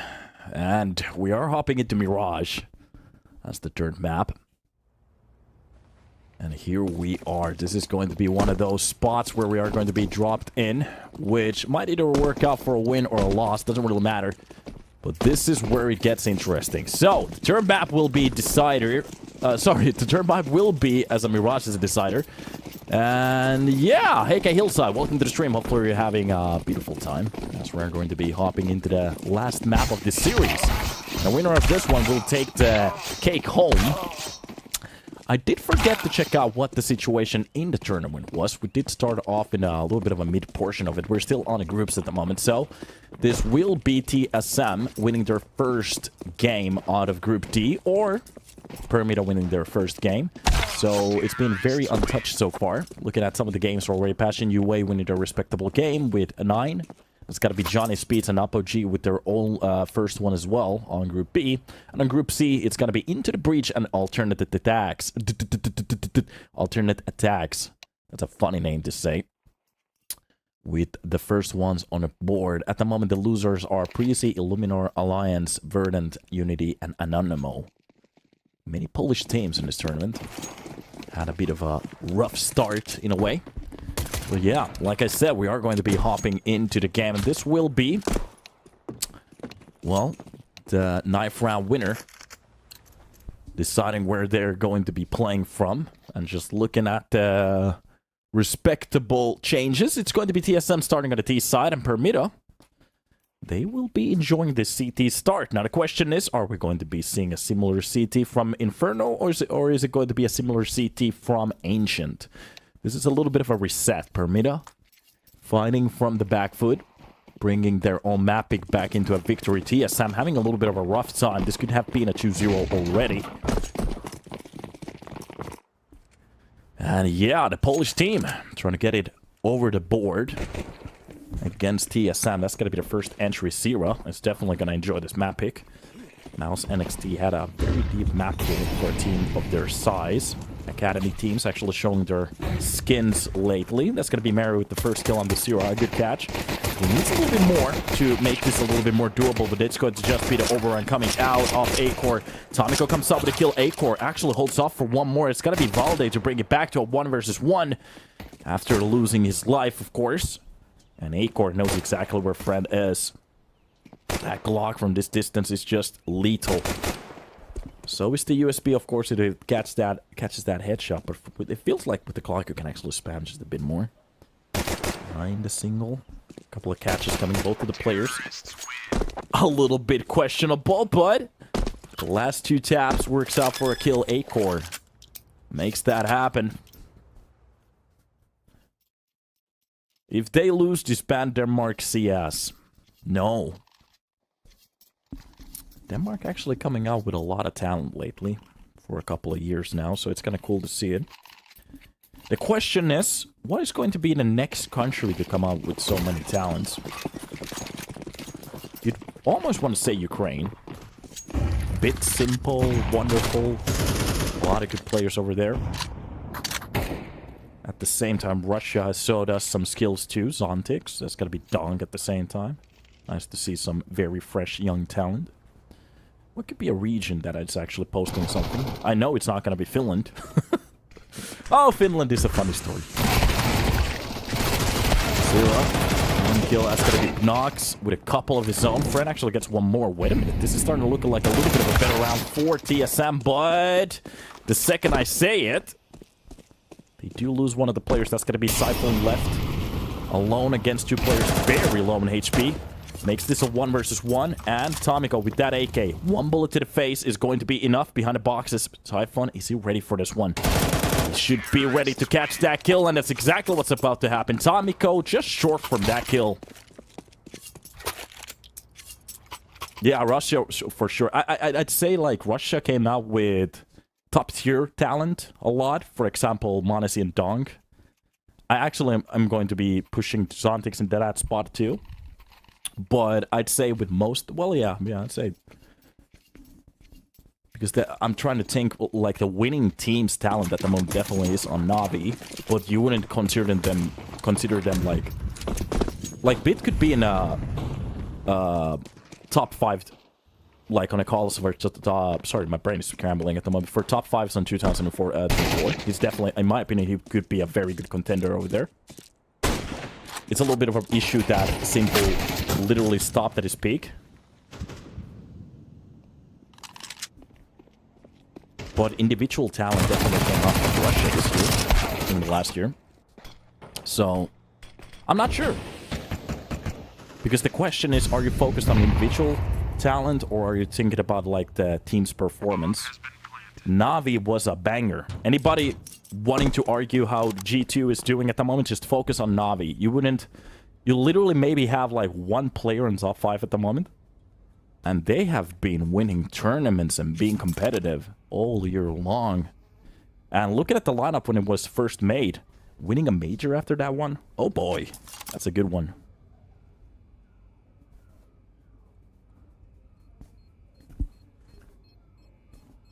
I didn't say Zondex was Ukrainian. Wait a minute, what were you listening?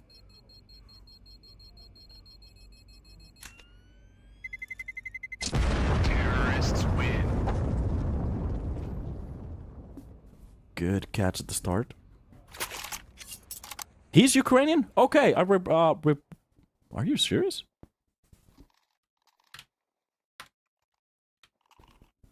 I remembered he was, because he was playing on Spirit. Oh, no. I mean, yeah. Okay, he was Ukrainian. Okay. I kind of wondered he was Russian. But cool. But no need to be mean. Plus that you're having some drama there on the chat at the moment.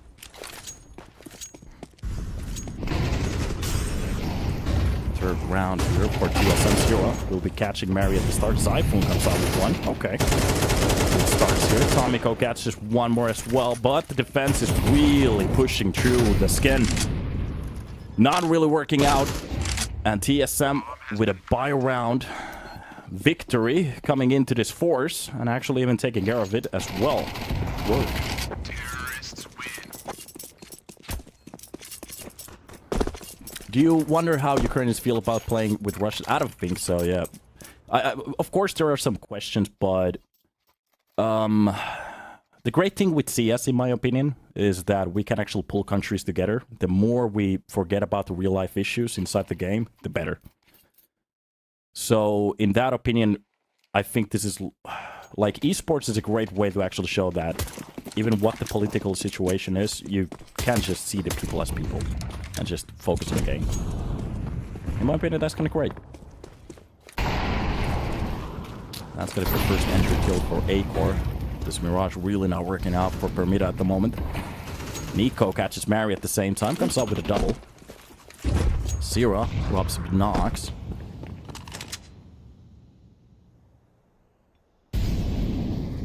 Yeah, Patrick. And this could be enough if he gets a couple of hits with that MP9, but checked. TSM. We're seeing a very clear game at the moment. Checking everything, making sure that they have all the corners. Yeah, that's kind of cool.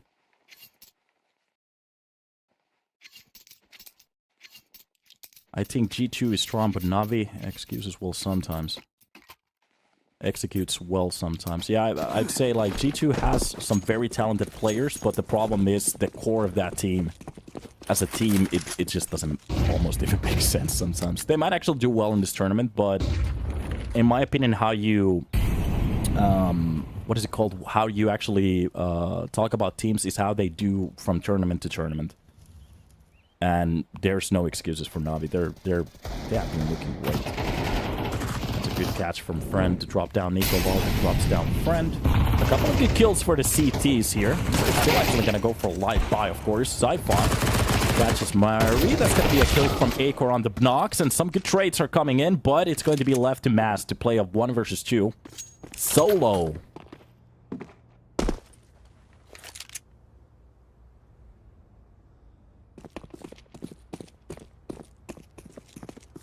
And a bit awkward at the moment. Definitely are going to be picking up bomb up. 55 seconds left on the clock. They can actually do a lot with this one. And from the connector, Mast equipped with an AWP. Now the question is how many kills can he pull out from this one? If he can actually even make this a 1 versus 1, that's going to be huge already. But with utility in his hand, Cypher is going to check that connector. And to be honest, if he had that scope up, that could have been a 1-to-1, especially with the bomb dropped on the floor. Not a bad spot to be at. TSM with half of the rounds of the first half here. And this is just very one-sided. Mast was caught off in a little bit of a funky spot there. Sometimes it's better just to keep your weapon up. That's a clear sign of it.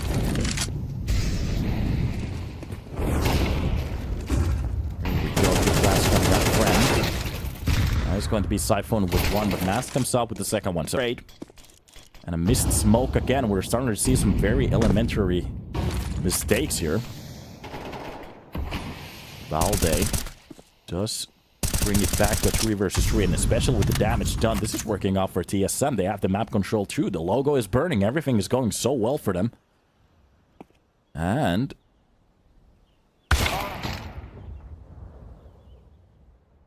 this is a core with the kill through that smoke onto Pnot.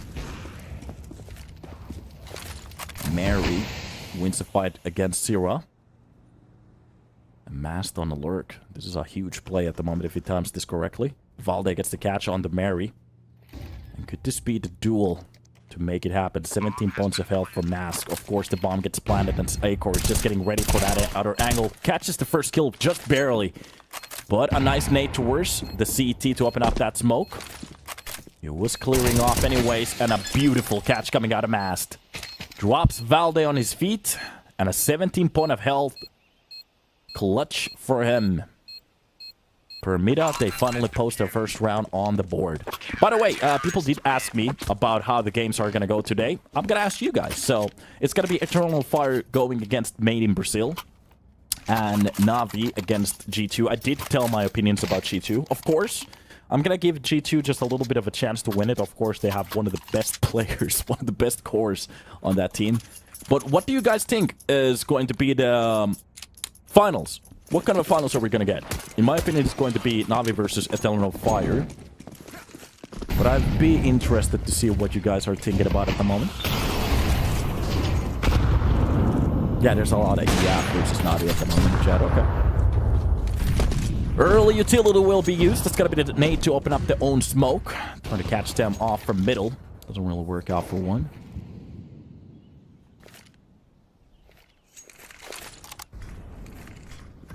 Winner Navi. I feel you, brother. Another title for Finland. 1/5 of the title, though. Or, considering Blade, 1/6. Why does CS2 tournament does not have a lower bracket? Well, this one had a very long, like a qualifying period. It doesn't need a lower bracket.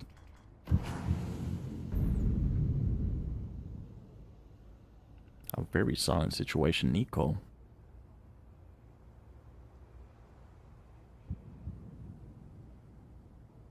39 points of hell here. And it seems like a lot of map control at the moment for TSM if they want to go for that A-side split. Player posted up for maps. It's going to be 3 players pushing from pit. And Valde will be bringing that bomb as the late player. That's going to be Acor and Syrah getting into a little bit of a better position. Valde helping out his teammate. That's a beautiful shot coming out of Syrah. Acor gets the kill on the friend. This execution just works out to a T. Every single attempt coming in from Permitta goes up in the wind. And to be honest, the great part is that Nico didn't need to be even activated. They have no idea how they played that middle spot. It seemed like one of the players was ready for that connector to swing in. But the problem is it gave way too much open space for TSM. And maybe in the future you might want to challenge that. Quick 2-1. Well, this is definitely not a quick game. This was very far away from a quickie. What the hell is Permitta doing? Playing Counter-Strike, I guess.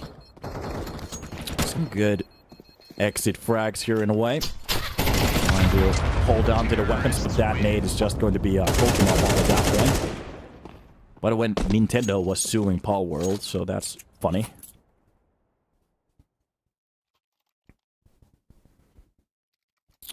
And off we go. Some good frags from Zyphon and Zera. kONO actually showing us a very good game too. I think that op shot came in towards the ticket. I'm not entirely sure, didn't really see that spot, but it's kind of cool that TSM have figured out the A-side attack and defense. You have those couple of quick entries, knowing that there's going to be a reply in about a second. Holding it with that off is going to work out.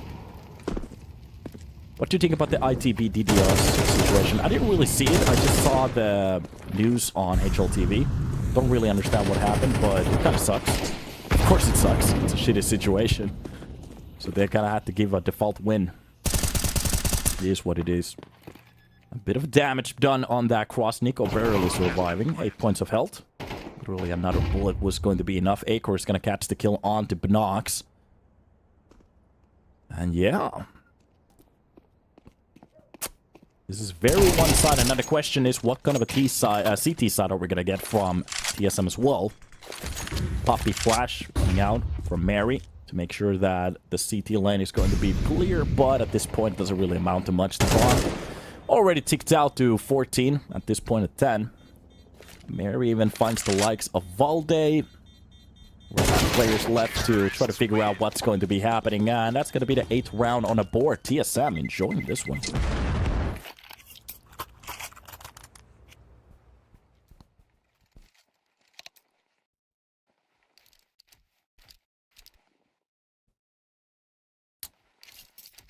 Yeah.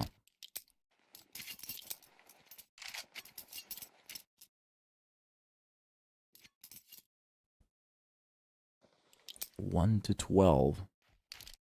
Somebody even hoping for a 1 to 13.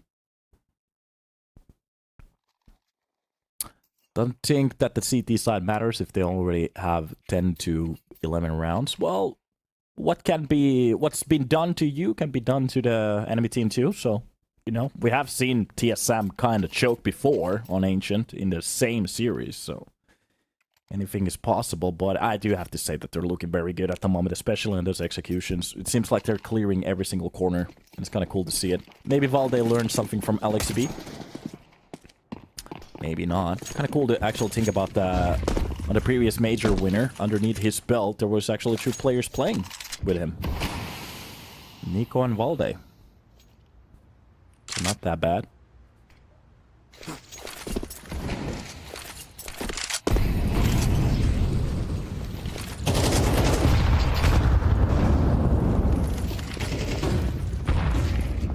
It's going to be the full push towards the side. With reply underneath the balcony. Just a little bit of a push coming in masked. Left in between a couple of the players. Good spray throughout the smoke again. And that is a man advantage for the side of TSM, especially with the HP at the moment. They're just enjoying this one. That's the molly to make sure that friend is not going to be peeping. But on top of the Tetris, you could actually go for a kill here. The problem is he doesn't have the best weaponry for that at distance. That's a good flash. But he turns away from it. There's even kONO pushing him a bit behind. He's holding down short at the moment. I'm not entirely sure if he spotted him. Seems like Zyphon has a little bit of an idea, but he's not entirely sure where this hold is coming from. And of course, he's going to get that angle ahead. It's been spotted. A quick catch. A 3rd kill of the round. And Mary. Well, if he can clutch this one, I'm going to raise my hat. Anything is possible, though.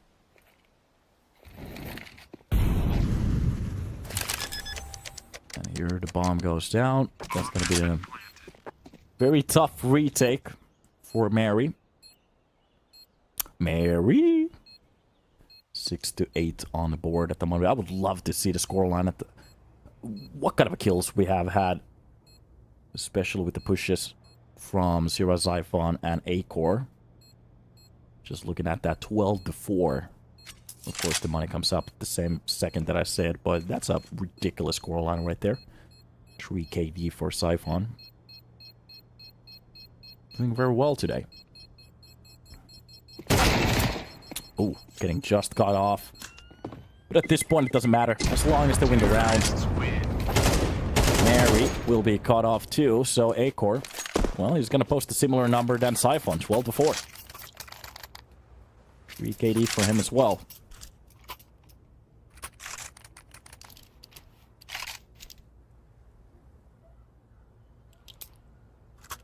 That is tough.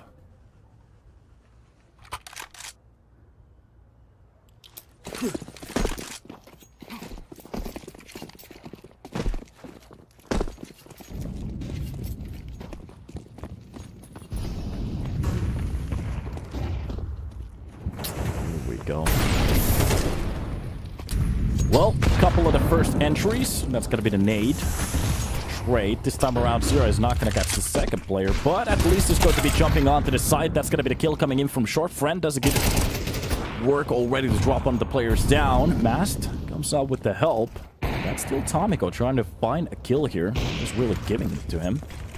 Acor left alone. The B-side execution doesn't really work out. Trying to change that tempo. TSM. Maybe taking a little bit too large of a piece of that pie. Oh, nice idea to throw that op away. They already had one. I don't think that they want to go for a double op setup, looking at some of the rounds that they have gone for already. Spin the rifles to work out so well. Caster, what does it take to cast tier 1? I have no idea. I haven't casted tier 1 CS yet, so... I'd say more knowledge, maybe? Connections to talk with somebody, to get maybe a partner, be better. Maybe all of those 4 combined. Maybe someday. Do you hope to cast tier 1 one day? Well, that would be awesome in a way because, yeah, it is a dream. And at the same time, I could focus on one job. I have like 3 jobs at the moment, so that's just crazy. But yeah. Getting back into it. That's going to be Valde passing one of the players inside the smoke. It's going to be Mary to change it up. Valde actually spots the player on top of the shoulder. And oh, Mary with the worst possible timings ever. Tries to go for the save. Gets dropped by the same person. And friend with Mast confused behind the lines. Not entirely sure what to even do.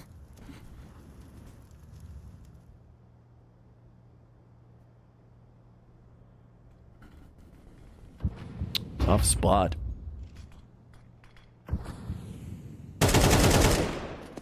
That's a good catch from Valde. Mast is left alone.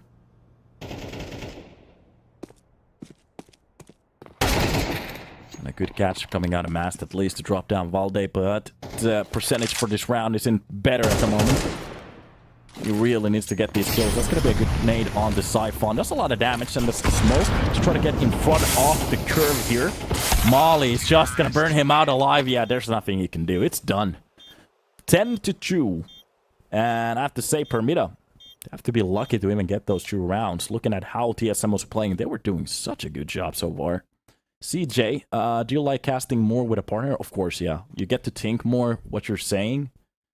And yeah, just to get a little bit of a breather. The problem with solo casting, you have to be on voice all the time. Caster, why is Spirit washed now? They're not washed. To be honest, they came out of nowhere. Literally from nowhere. So, yeah. I'm not entirely sure if they have to... They were talking about that they're not going to go for any roster moves yet. And in my opinion, it's a very young team, so they just need a little bit more time. It would be awesome to see them just play a little bit more. For example, the game that I was watching from Shiro, he was literally getting in a ridiculous form. So if that happens at the same time that Dong is doing well, I don't think there's a lot of teams that can actually stop him. The problem is they're not just finding that consistency. So it would be awesome to see that. But maybe after the major, if it goes entirely tits up. If they get into a contender spot, that's a different story, though. They might actually still go for a player change, something like that, but... The problem is, who would you change? You're not going to change Chopper. Matches is the veteran of the team. Donk and Zotic, you're not going to touch them. That's a tough spot. And you're definitely not going to touch Shiro. Who the hell are you going to bring in that's better than Shiro? Yeah. lot of people are saying Tondix. In my opinion, no. Don't judge him. Do you think that FaZe needs a rebuild? I'm not entirely sure. At least they need a roster move. There are some opinions that I don't want to say out loud because it breaks my heart. That's a good catch coming out of Friend. A double. Okay. Nice way to make that happen. And TSM. Well, TSM is on the CT side. It seems like our HUD just went a little bit crazy again. Mary will be trying to post one of these. Actually, that's a good kill onto the short player. You can actually challenge the last one. It doesn't matter if it goes down. And that's done.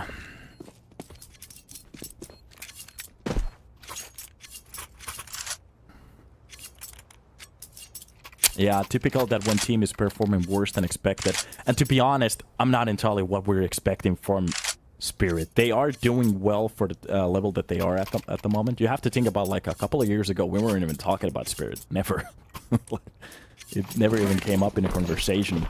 Like, the rosters that they had, they might have challenged a couple of Tier 1 teams. Then they lose the second game, and then you focus on the tournament again. But at the moment, they're actually contenders. Then they have been winning some very good tournaments. So I'm not entirely sure. The problem is, in my opinion, they just need that consistency. But if they go for a change, that wouldn't surprise me. It would break my heart a little bit. And this is going to be TSM, which is 3 points of USBs. Are we going to see a kill? Mary is low on HP. Already with a double here. This is going to be Valde trying to go for that swing. Second they open up the host. That's a kill coming out of Valde to drop down Mary. The one headshot needed. And a good molly. And a good catch from Nox. Even the short player gets destroyed. That's the round. This is, of course, just a little bit of a simpler start for the side of Permitta. But when they get their weapons up, that's where it gets interesting. I also want to say that this is the first game. Oh, sorry. This is the first game out of the 2 today. So we will be seeing Gaimin Gladiators playing in about a second. It's gonna be Nodios, Nico Dos. I think Roy is on that team. Nico, CS2 is not in a good state. Of course, because you're losing at the moment. But yeah, he has a point. He has a point. I'm just kidding. I'm just kidding, Nico. Don't take my dear money.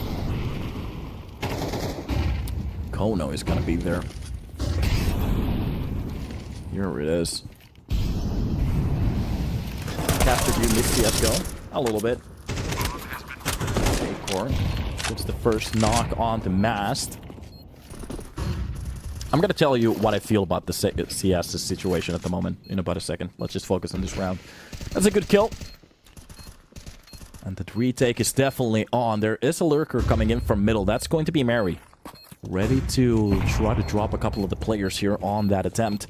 And they're getting into a little bit of a better spot. Somebody has to be aware of it. It's going to be Typhon to drop out the first player. Tomiko drops one in between, but that is going to be the lurker in the optimal spot. And they do drop out the push. It doesn't work out for nothing. Tomiko gets the 4K on that defense of that bomb. Kaboom, it goes, and that's going to be the 5th on the board. TSM. That went a little bit tits up. So yeah, the CSGO situation, CS2, CSGO. Like, obviously, CSGO was in a better stage of where the game was. Like, when you were playing actually inside of the game, it felt better. It has been actually even some good tests made. How much of a difference there has been. But CS2 had to came out. That's the problem. The problem is, in my opinion, they brought it just a little bit too early. This game needed a lot of work, obviously. But the great thing about CS2 is, which we needed, it was the frequent updates, all the great tools that we had with the game. That's exactly what we needed. The game was just getting a little bit too old. It would have been cool to see an entirely new rework of the maps with CS2, just to get everything, get back to the basics. See Train, Cache, Inferno, Dust 2. I hate Cobblestone, but Cobblestone for you losers. Whoever likes that map, don't say it on the chat because I am going to insult you. Maybe Tuscan, but the problem is this version of Tuscan is just shit. So, yeah, Cobblestone is the best, and you're banned. Give me a second. I'm not gonna ban you this time. I'm gonna give you one warning. Never say that again. But yeah.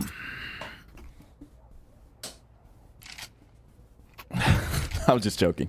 I do understand why people like Cobblestone. The problem is that some of the versions of the map were just way too big. Playing it as a CT was just hell. I do like the old version of Nuke, though. Yeah. And maybe get this game back into that CT way. I don't really like the idea of having a 50-50 map for every map. I like the idea of having like a 70-30% CT-sided map. That's a good catch out of Nico. The double push towards the pit works out for one, so it's a 1-to-1 trade. Valde is very low on HP.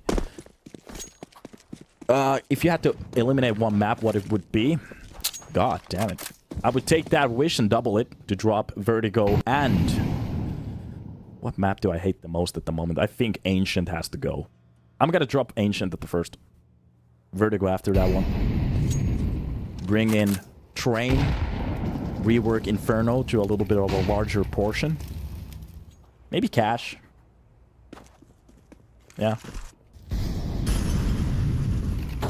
So, bomb will be planted. That's a good catch out of Acre. Work done from Valde, but the problem is he's gonna go for the drill out of that box.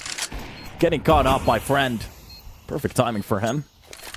And now the question is, as Acor could actually save that up for the next round, he's definitely not going to go for a retake here. So, Permitta, they're actually starting to inch a couple of rounds here.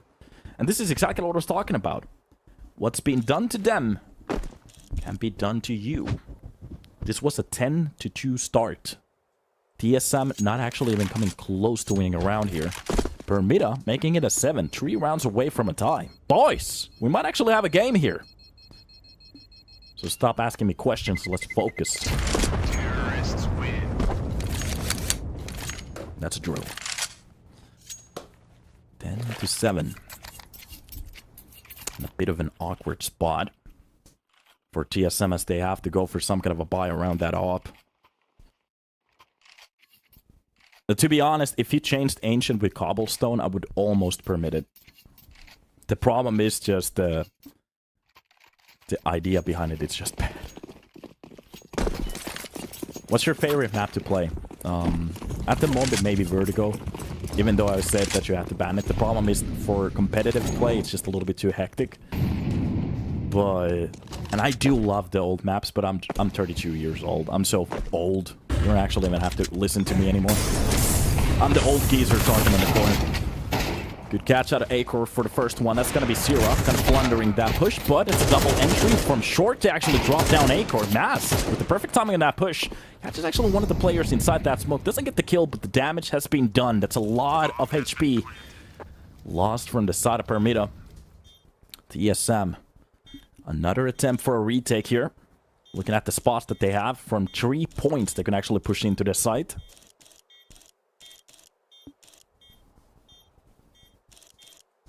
And here we go. That's going to be the op trained in for short Friend. Just making sure nobody's getting that close. 17 seconds left. This is a little time left, and this has to be a call from TSM to just let it go. Siphon does get one of the kills, but this is done. They're not actually even going to get close to that site. No kits. No victory. Nox even coming out with a kill on the Xiphon. And that's a big loss. I think that was the op too. A couple of the players actually going down with the bomb. They actually do bring back the rifles. Looking at the money. Easy buy for Acor, no problem. And that's 2 rounds. 6 rounds in a row for Permitta. Polish team looking amazing. We're getting a game here. I'm actually a little bit surprised that Permitta...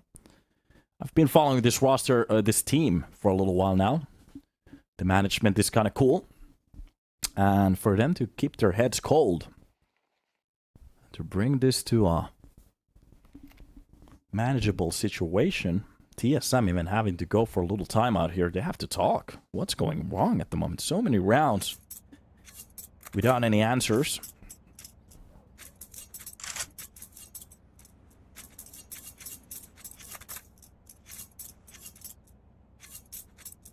What tier 2 player do you think would be ready for tier 1? Well, my last call already went through. That's a good question. Give me a second. The problem is every player that I'm thinking about could actually use a little bit more time. Because I was talking about Passion UA as a whole team, maybe getting ready for that next step. Of course, they're not gonna... For their level, they're gonna do well, but they're not going to be challenging tier 1 teams on the best of 3s. It's just gonna be that next step up. Just to get in some of these tournaments, you know, show their faces. The trades coming out. That's gonna be Valde with the first kill. Let me answer that in a second. So let me go. Opens up the smoke. That's a good kill coming out of Zero to drop down the docks. A lot of utility has been used everywhere. And Siphon even getting a kill on the friend, coming up with a double, leaving him just alone in a 1 versus 3. That's going to be a tough spot for him. And he's being caught off. Good round for TSM, finally making that 1. And there we go. But yeah, even when I was talking about Passion UA, they're not ready, of course, for tier 1. But like that, getting into those tournaments, showing their face, maybe dropping out as the first team every now and then, but kind of showing their signs. Maybe stacking on some of these tier 2 tournaments to show what they can actually do. What could be a tier 2 player at the moment that is ready for tier 1?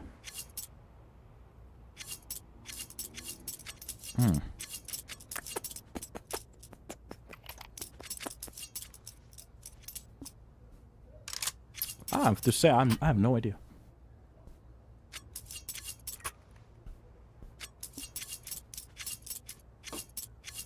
And by the way, say the score in the chat, that's an instant ban. Have a good time. You knew what you were doing. Don't cry. There we go. 11 to 8. Permitta, just a couple of rounds back. They can actually still turn this around.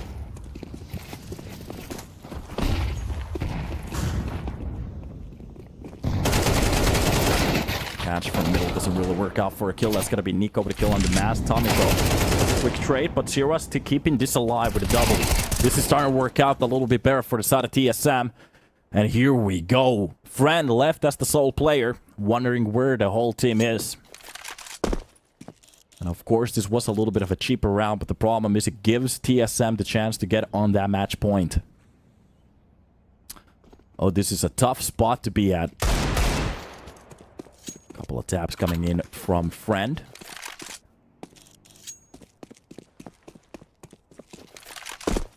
And that's going to be the AWP in use. 50 seconds left on the clock if he still wants to try to grind this out. But the road is long.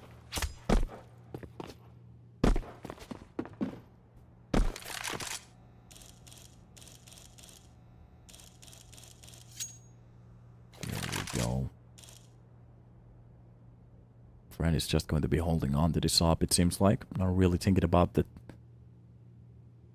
chance of going for anything.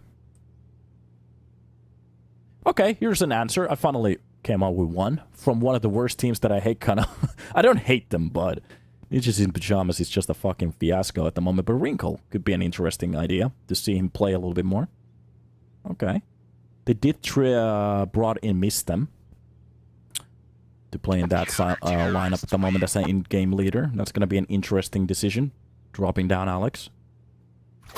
El Español got the kick. And ultimate, but the problem is he's already been pulled in to tier 1. And he's been actually doing well, even though he kind of flunked the last game. Don't focus too much on that. He was doing so well before. And I never actually even focused on that player. Never actually even seen him. I think I've seen him play like in a couple of games, but never actually focused on him too much. So I had no idea he had that in him.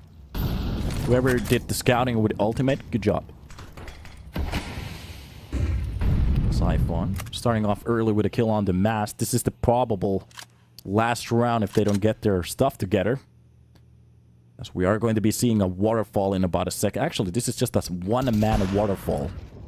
Eternal Fire, easy. Ren coming on with a kill on the Valde. And that's the second kill coming out of Tomiko to drop down a core. A flash to defend the site. Permitta doing such a good work to open it up. And nice catch, almost coming in top of the Tetris. Doesn't really get the kill. And that is going to be a lot of damage done through the smoke. They have to be a little bit more careful, especially as they're definitely going to go for the retake here. Zero drops down Friend on top of the balcony. That's going to be the second kill coming out of Xiphon.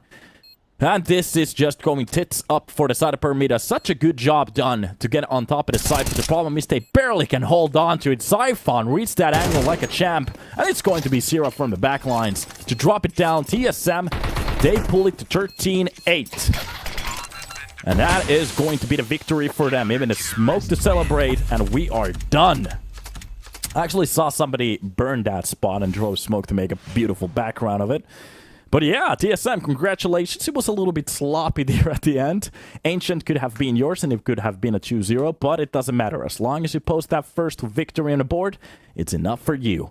Permitta, they unfortunately lose this very tight game and they kind of have to go for another game here. They do have a chance. They're not dropped out of the tournament, but it means that they have to win now 2 games in a row. For TSM, only 1 to be qualified for the playoffs, and if they lose 1, they still have a chance. So, congratulations for them on a victory. We are going to be hopping into the second game, which will be Gaimin Gladiators, going against... Give me a second.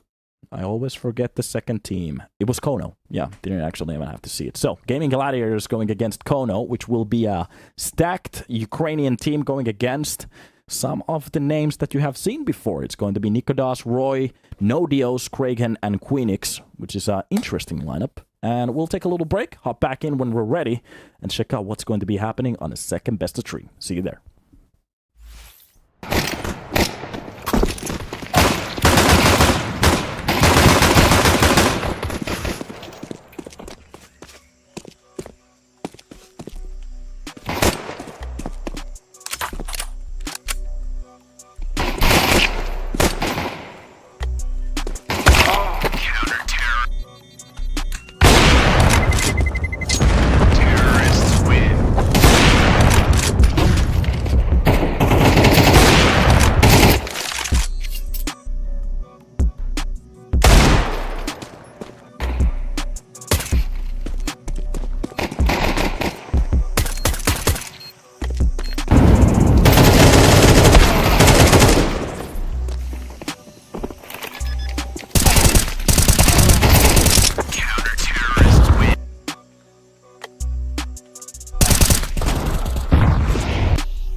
Welcome back to the stream. I was just about to take a little drink, but it's okay. We're getting back into one of the thirstiest games that we have at the moment, which will be Gaimin Gladiators going against kONO, which will be the Danes going against the Ukrainians. That's going to be an interesting game.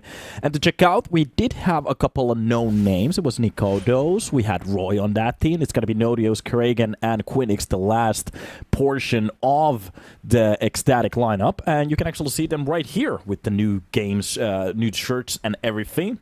And they kind of look cool. So that's going to be the lineup going against Salt of Sky and Polo Bandana, Burn9, Kenzier, and Amster. That's going to be the roster out of kONO.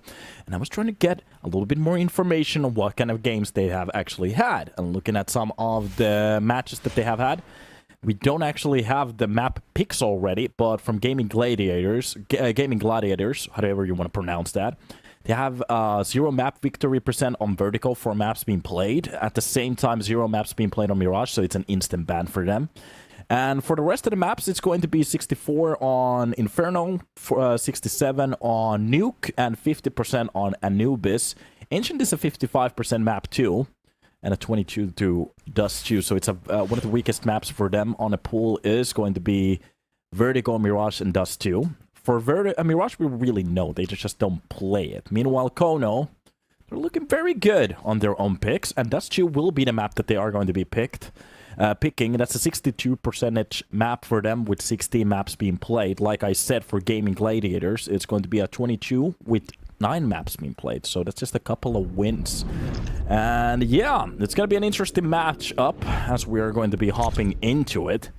And to check it out, as Dust 2 got picked by kONO, Gaimin Gladiators are going to go for the Inferno pick, and Vertigo will be left as the third map if we need it. So the decider on a map with 0% win rate for Gaimin Gladiators, if they can win it on 2.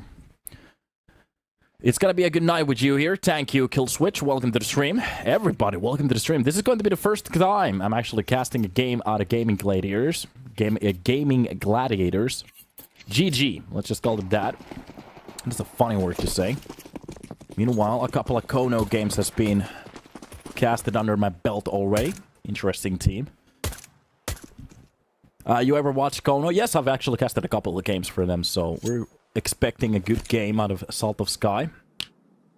Pera also on my games have been showing some very good fights. There was some way to actually pronounce his name, Burn9 or Burmilov, or I don't remember. Somebody came with something in the chat that it was supposed to be said, but we'll be seeing how it works out.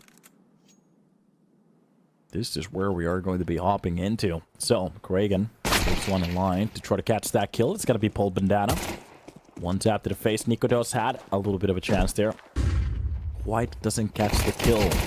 From the cross, gets the first one, still fighting for the second one, but nobody's there to help him. Takes a little bit too long. Loses his life. Kenzier comes out with a kill as well. It's gonna be Nodios. To at least bring it to a 2 versus 3, and with that smoke, in an interesting spot at the moment. This is going to be Nodios and Quinix trying to retake that site when the player's actually dropping towards the CT spawn. They're really trying to find that first kill before they push in. And that's Nodios getting very close to the site already. And they might actually not know where he is playing from. But the catch coming out of Salt of Sky, Pol Bandana taking his time with that kill. kONO, they do bring out the first round. Nice catch. Good start to the match. Yeah, booyah. Was it actually? No, it wasn't booyah. It was something close to that. Buriya or something like that. Buriya or something like that.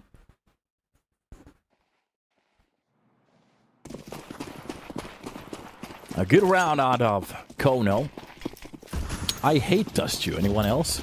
To be honest, I kind of like Dust 2 in a way that it's a refreshing map.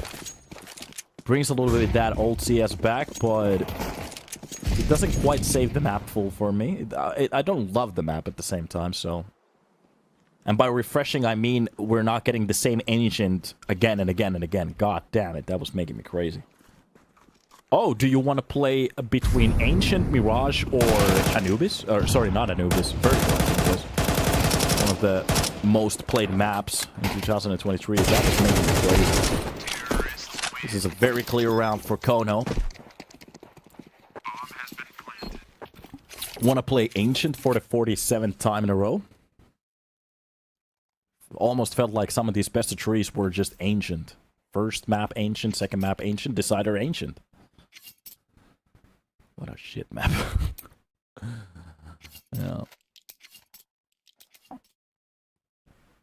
Here we go. Yeah, everyone else bans it. Yeah, but on competitive, it's a very, very played map. And I kind of actually want to see CS go... sorry, CS2 go back to the roots. It would be awesome to see a season where we just have the old maps. Nothing else. Literally, you have to bring back Train. And in a good form.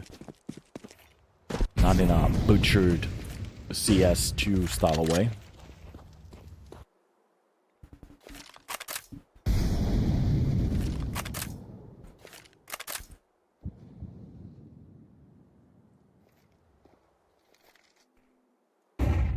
What's the difference between CSGO? Mechanically, very different game. It's kind of interesting that it doesn't show up on the screen, but yeah, mechanically, this is a very interesting game. Like, different. I'm not sure if it's a good thing. From the size of it, a lot of people have been hating it a lot. It does. It's a good defense there. A double kill for him. Nodios comes out with one. Roy drops Paul Bandana and the CT defense. Working out very well.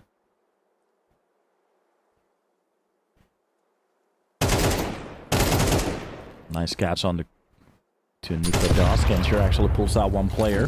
As long as he can actually make the scene expensive, that's going to be enough. He is ready for that player to swing in from the long. Last CS I played was 1.6. I'm an old school CS. Yeah, I'm an old school. Yeah, that's cool, that's cool. Welcome to the stream anyways. Nice to have that old power here. Well, from 1.6 you remember how Nuke worked. That's a nice catch from Kenzer. He's not ready for Quinix to peek in from the short at the same time.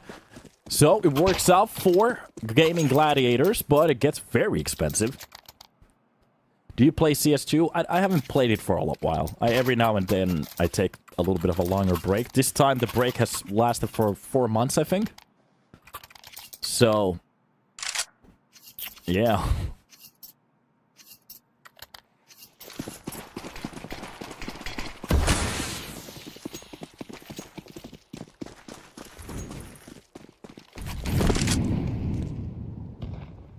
We go. You got an ELO rank? I was 22k last time. I think I don't have anything like that anymore. I haven't even opened up CS in a long time, except the cast, so. Yeah. It's done for me. And good. I'm happy. I don't feel as stressed anymore. The game was making me crazy. Here we go. That's gonna be the cross smoke coming out of Ken's here. He's going to be leaving that corner. Not going to play with his odds here. And this is just a very slow round from the side of both of the teams at the moment. Just playing this very slowly. That middle execution is gonna work out for Paul. Bandana comes up with the second kill as well. Quinix drops down Buria. Salt of Sky gets the drop onto Roy. And as for the CT defense, they're losing players left and right. That's a big hit for them. On the edge of that smoke, Nicolas is going to find out Ken's here. Then a change to an AK is going to be enough for him. That's drop for his teammate as well, if he wants to catch that weapon. That's an M4 at least on short. There's a weapon on middle, I think, but he's not going to go for it. Grayhin plays it safe, picks up that M4. He's going to be happy with that one. We are going to be hopping into a new round. I need to figure out what time Motonek goes. Closes today.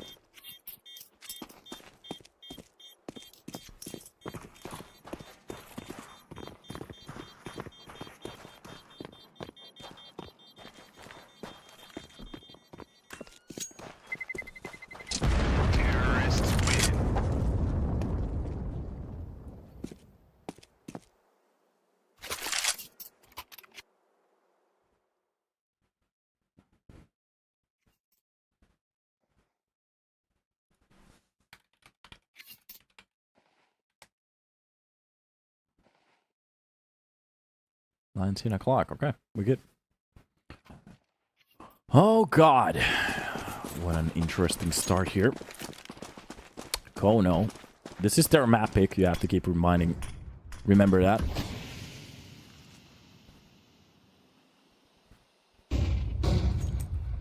kONO posting in towards the short here. That's gonna be Paul Bandana. Getting a little bit damaged by the utility. Donut doesn't do delays. Did you get a red fill in your Red Bull? No. No Red Bulls today. Only coffee. A double shot. Double shot of that coffee. Espresso. That wasn't a good idea. Feels like my head is just trying to like disconnect from my body at the moment, so never do that. A double shot of espresso, yes. And I'm very weak to caffeine, so not a great idea, but we're gonna hype it up today. There we go. That's gonna be the short place.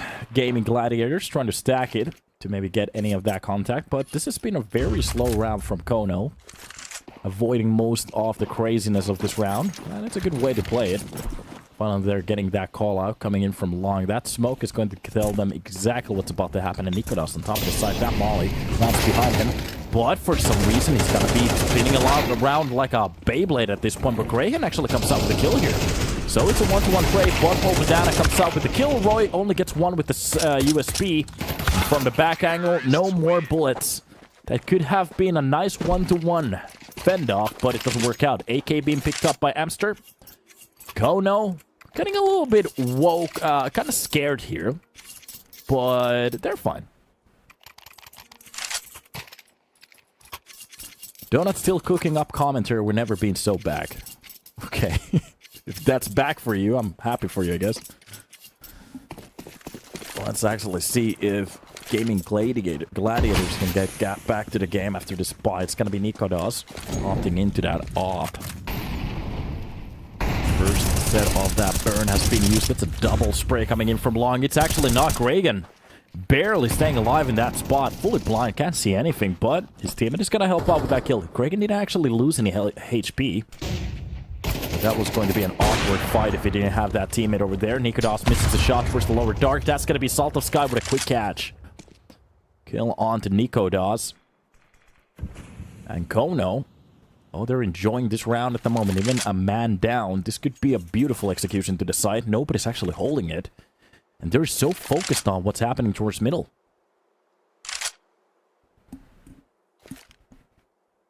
Now the question is, what kind of calls are we going to get from kONO? A player posting from long.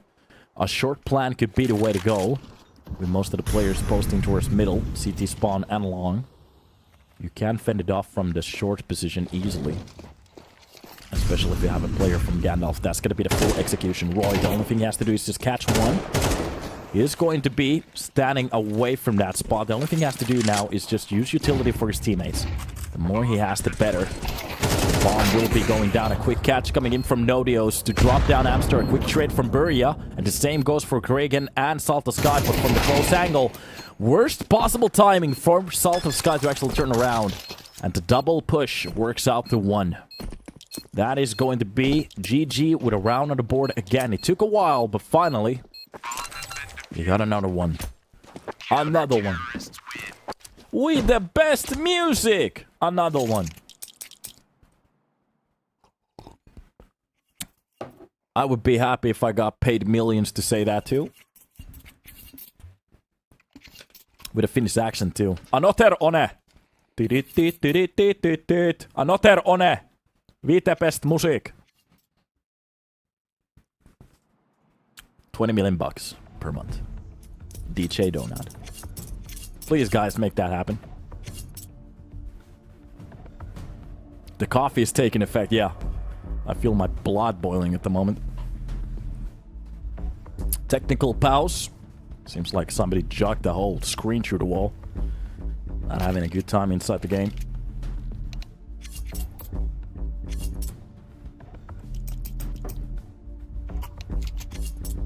Kuka oot? Niinpä, hyvä kysymys. Kuka mä oon? Kuka sä oot?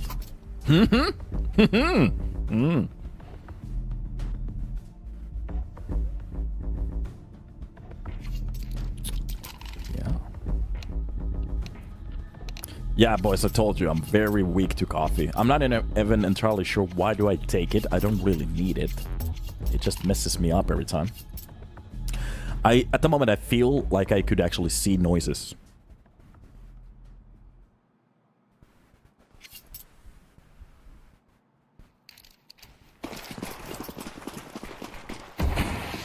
And we're off to the races. Another round on the board. Round 7.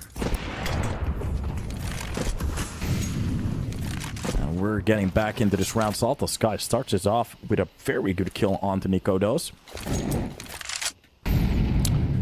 A beautiful way to start off the round, a man advantage. And the defense kind of getting crumbled here, but the weaponry still falls for the side of Gaimin Gladiators. It's going to be Kraken with that op.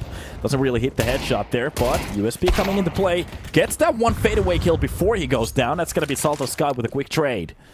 So, at least they open up the short position for themselves, but now it's going to be a little bit of a question because they do have a lurk coming in from the backside. They have the man advantage, but it's going to be kONO. He could do a lot of work here.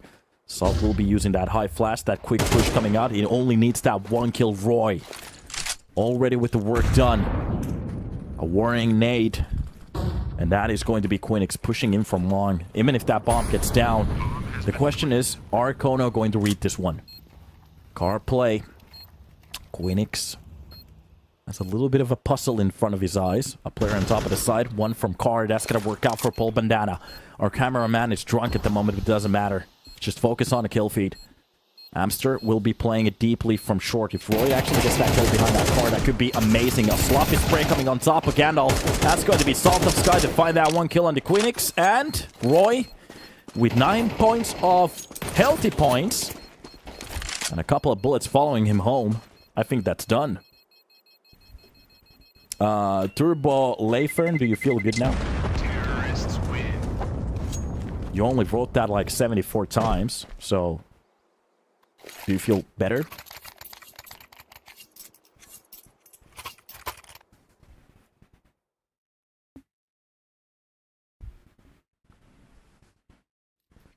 Five rounds on the board for the team that picked the map. Gaimin Gladiators. Well, they're not entertained at the moment.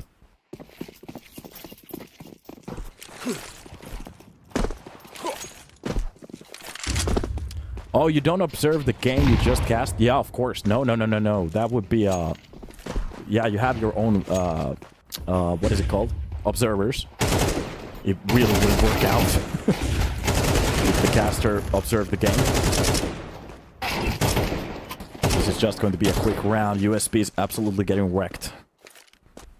Yeah, there wouldn't be a way to focus on a game if you would be casting and observing at the same time. Our brains are not built like that. It's like trying to talk and write at the same time. So, not a good idea.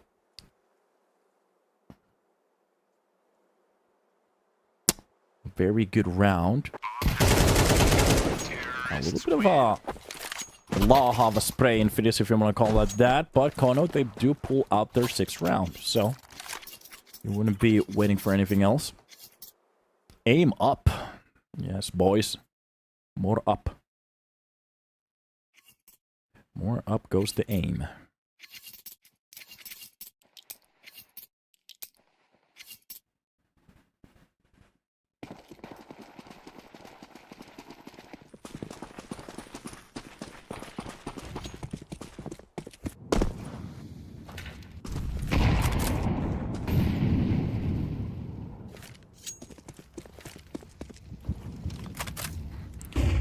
In the game. Here we go. That's gonna be Nodio's first one in line to drop down that smoke.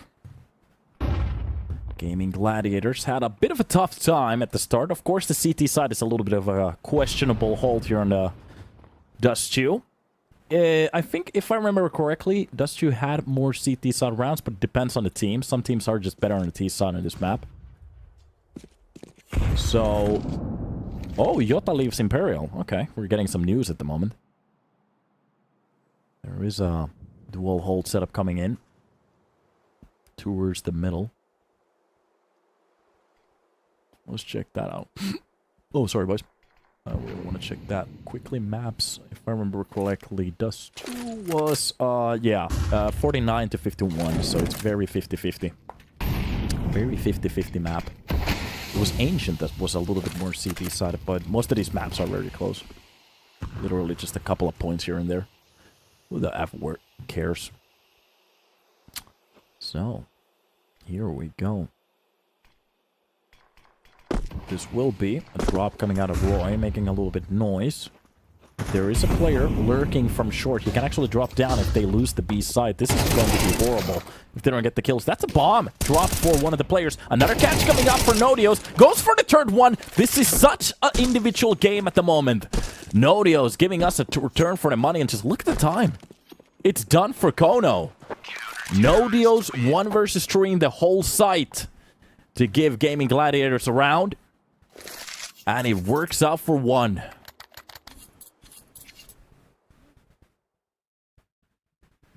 What a nice peek from the man. Fix my attitude with a slap. There you go. Here we go. What a great round for Great Gaming Gladiators. But I have to say, it was individual. Usually when you see stuff like that, you kind of hope for a little bit more teamwork. But it is what it is. It worked out for 1. It works. I love Donut. I love Donut too. You're a good boy, Lato Bits. You're a good boy. So, a bit of a timeout there. To talk with the team. What went wrong? That execution, all in all, was good. They had the lurker. Everything was actually on point. The problem is they kind of fell down to 1 player with a great momentum from the side. In Finnish, we call that suonari. He had a little bit of a suonari. And first one in point. That seemed to be Nodios just taking a quick peek from long. Not spotting anybody. Leads him into a spot where he's just going to be rotating from that spot. And a couple attempts here. Kenzier will be blocked down very low. Comes out with the first kill of the round. Just goes for the quick entry and works out for 1. And here we are. That's going to be Nodios poking towards the short. Anybody who wants to attempt it. A lot of bullets being spent in that smoke. Not hitting anybody. Kenzier is very low though. So be careful. A nade could be enough. But he is very close to that short. There is a way you can actually jug a nade there. And a good catch coming out of Salt. Wait a minute, that's the second kill coming out of nikoDose. That second one was quick. Nico dropping the full HP players. Leaving Kenzier to wonder where his team is at. And Nodios from the back of Ace side, just waiting for that push to come in. nikoDose actually makes that a triple. That's going to be Buria to drop down Nodios from the side. And here we go. The problem is they don't have the bomb finally picking it up. It's going to be Kenzier with the 1 kill. nikoDose already with a triple. And a player close to short could actually drop his life right here, right now. But it's going to be a quick shot. Does it get the ace? No! A 4K to make this happen. But it's still a 1 versus 1. I'm not entirely sure how kONO is bringing this round back to a working condition. But that Molotov does nothing. Buria wins the round. Gaming Gladiators with 4 kills out of Nico. Oh my god. How do you lose a round where your teammate went absolutely ballistic? Oh, nikoDose, he is definitely feeling his forehead at the moment. That is a face palm at them. That's a face palm of a round for the CT side, and they even had the lead for so long. Individually trying to go for those fights. kONO, they were just so prepared for it. Couple of very good, easy kills for them. GG. With only 3 rounds on the board, that could have been their 4th. And they could have actually fought for a tie, a 6-6 half here. Now the question is, can they even keep it up?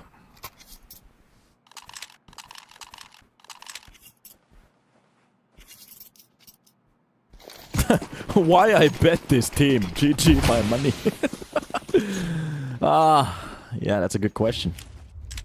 Why did you bet on this team?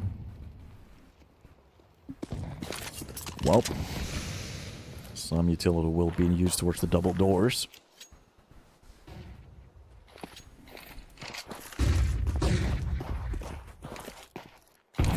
This is just them taking a couple of steps back. I'm actually gonna allow that comment. I like that. It's a good catch from that MP9. Does he get the kill? Oh, the bullet's not really finding the spot. Kenzier jumps in to help. Saves his teammate. Saw that sky. He's happy for it. Such good kills coming in. Kenzier has been just a one-man army, opening everything up at this point. I think I've seen his name the most on the scoreboards so far. Jesus. Doing a very good job. Having a very good game here. The rest of the GG, they're just wondering, where is our players at? Well, Nikodos did give you a 4K on one round, and you still can win it, so... maybe there's a good spot to... this could be a good time to look at the mirror a little bit. Of course, this is kONO's map pick. So, all in all, it's not the end of the world. We are going to be hopping into Inferno, which is GG's own map pick. If it fends off for nothing, Kenzier actually ends that round with a 4K. He's just literally padding stats. 148 ADR. That is a lot of damage per round. That's a kill plus. Think about it.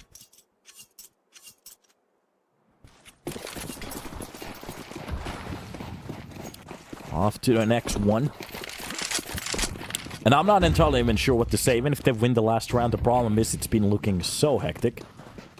kONO looking like they have a very good understanding how they want to play this map. Does Stu. Maybe there was a reason it was a 22% win rate for the side of Gaimin Gladiators. Of course, it is one of the only potential maps they could have gone for. Some very good map bans coming out of kONO. So, going to be hopping into this one. That's not going to work out. Behind the stairs there, getting a little bit too funky at that point, but his kills are actually going to the side of GG at the moment. Some good frags. That's going to be at least one of the replies, but another kill coming in for Quinix makes this a GG round, but I have to say it, I have to be very honest at the moment. Usually I like to bring in the, oh, there might be a chance. We might be seeing something amazing. Anything is possible, boys. You can be Peter Pan. You can fly. Just jump out of the 4 stairs building. It doesn't matter. You can fly into the sky. You're not going to hit the pavement. But this time around, I don't feel it. The problem is, kONO has been looking ridiculous on their T side. And it's not just the fact that they're winning rounds. It's the way they're winning them. They're in control. Caster, how can we sign up for a GG team? I think I have a better aim. Yeah, of course. Just send them a message on X. I'm going to let their management know that Ali Vespa wants to play for them.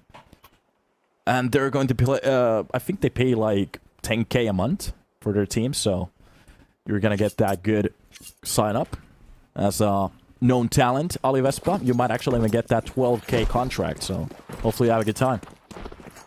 That's definitely going to happen. 140,000 bucks a year. Easy peasy. I'm totally not lying, by the way. It's a good catch from Salt.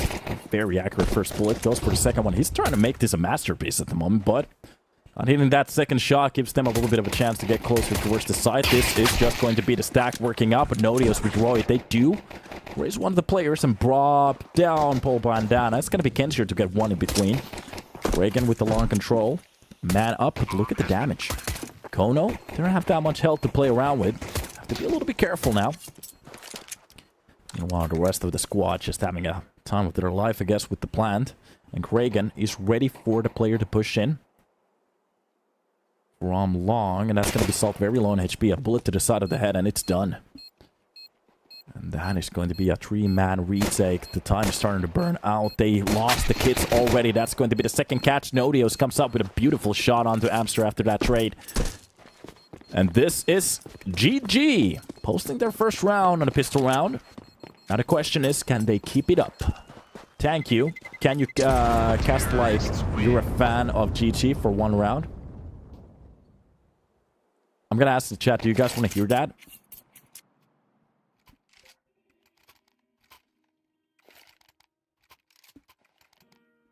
Yes? Okay, time to lick some ass. Let's do it. Whoever said no, I'm gonna ban you. So, GG! Alright, even if they're 5-8 down with a horrible CT site, they still have one of the best looking T sites on the planet on Dust 2, and especially with that beautiful almost entry from Long and running away with his tail between his feet. GG almost coming up with one of the best looking entries there is on this century. 2024 almost at the end, and GG still teaching us some new stuff. Short plays coming in about a second. That's gonna be Buria. Only with a deagle. You know that's not just a deagle, that's a hand cannon. The enemy team is one of the gnarliest teams we have actually seen on Dust 2 so far. That's gonna be the cross smoke coming in. How can GG do this? Of course they can. Galil push on top of the plant. That's going to be Roy with the first kill on the Buria. And this is just dominating. Salt of Sky, he has to be hacking to get that kill. But it's going to be Nikodos with a quick trade on the known, whatever you want to call him. That nade on top of the side. Still, Nikodos, even if he fumbles the bag, it doesn't matter. Nodios is there to trade it out. And Paul Bandana with Amster left to clutch this out. One of the known hardest enemies there are, because they're scared. They know they can do anything, even with that kill. Even Paul Bandana at the moment just thinking, should I go, should I not? He's not gonna go for it. I think this is a round for Gaming Gladiators. This is so easy for them. Of course, considering the fact that it was basically a forced buy, but, you know, it is what it is. That was an accident. But it's a good round. It's a good round. There was a couple of sloppy plays. Nikodos had an... I think it was Nikodos who had a chance to get a double from the CT push. Didn't really come out with that one, but it doesn't matter. We're going to be hopping into to a round off the second half. A couple of good rounds for them. But now the question is, can they hold it on? There is a couple of weapons saved from the last round. That's going to be an AK on the Amster. Scout coming from Salt of Sky. We know that some of these rounds can get very hectic. You have to get a little bit... You have to be a little bit careful.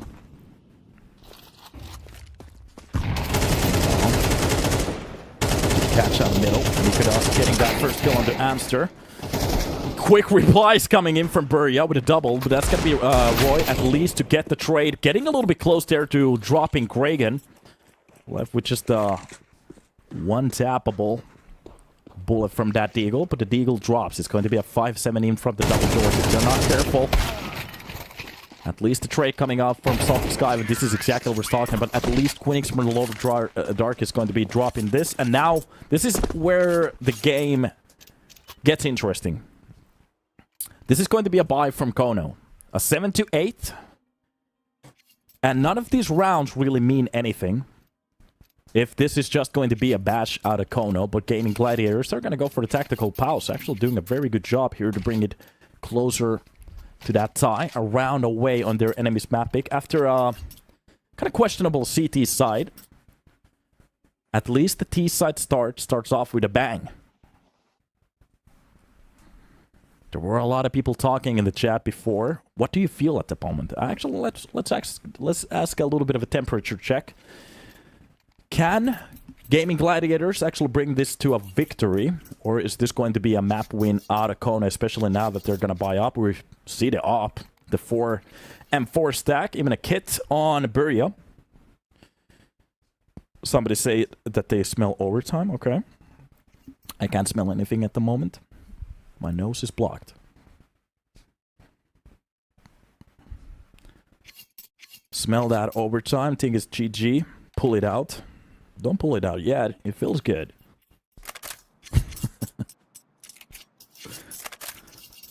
Yeah.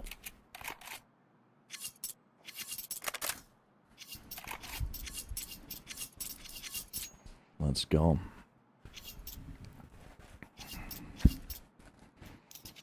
I'm not gonna answer your question, Lua boy. You're a naughty boy. So, this is the time for Gaming Gladiators to actually show us what they have on the T side here.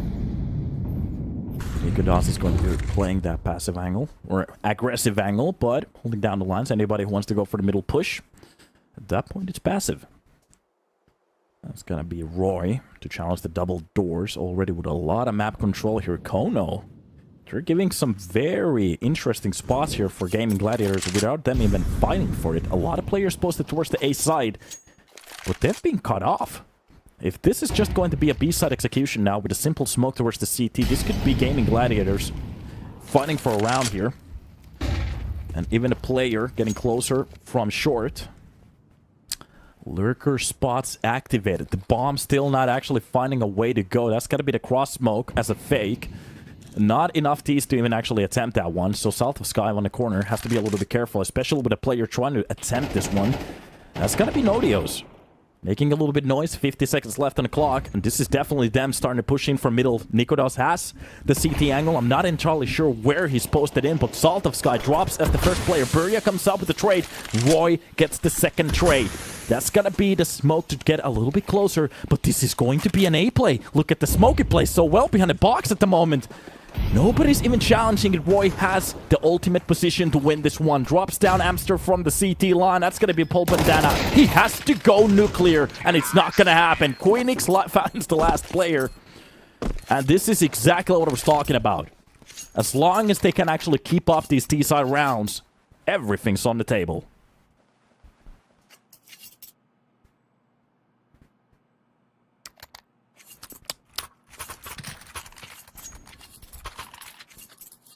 Here we go. Would you suck a guy's hot dog for $1 million? Depends on the flavor of the hot dog, if it has ketchup on it.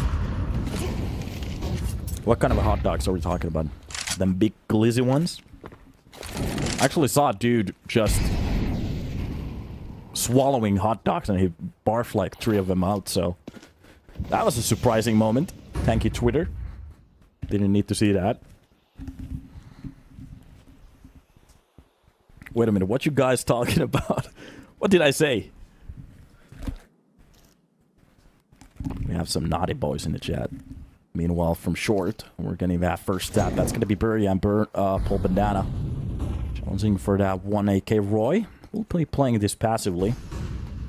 And the second that they are going to be hearing that long push, I think this could be Roy, if he plays this correctly. Not being spotted, especially with that middle push. That's a lot of information already, but Roy will be stepping away. This is a very good move from him. Actually pulling out the CT defense out of their holes. And 45 seconds even left. A lot of utility being used. It doesn't matter if he goes down at this point. And even the help coming in from long. Oh, it's a disaster from kONO. Tried to chase Roy down. Absolutely leaves them open on that A side. And of course, this was a little bit of a simpler round, but the problem is they don't even get that 1 AK. Buria left to wonder what he can actually do, and Gaimin Gladiators just a couple of seconds away from their 9th round.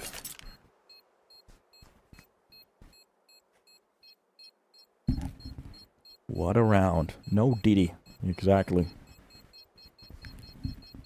That story is just crazy. A lot of people being caught off. Actually spot that one. He's trying to go for the weapon, but Nodios doesn't let it happen. Good kill from him. That is 5 rounds in a row for Gaimin Gladiators. Think about it, boys.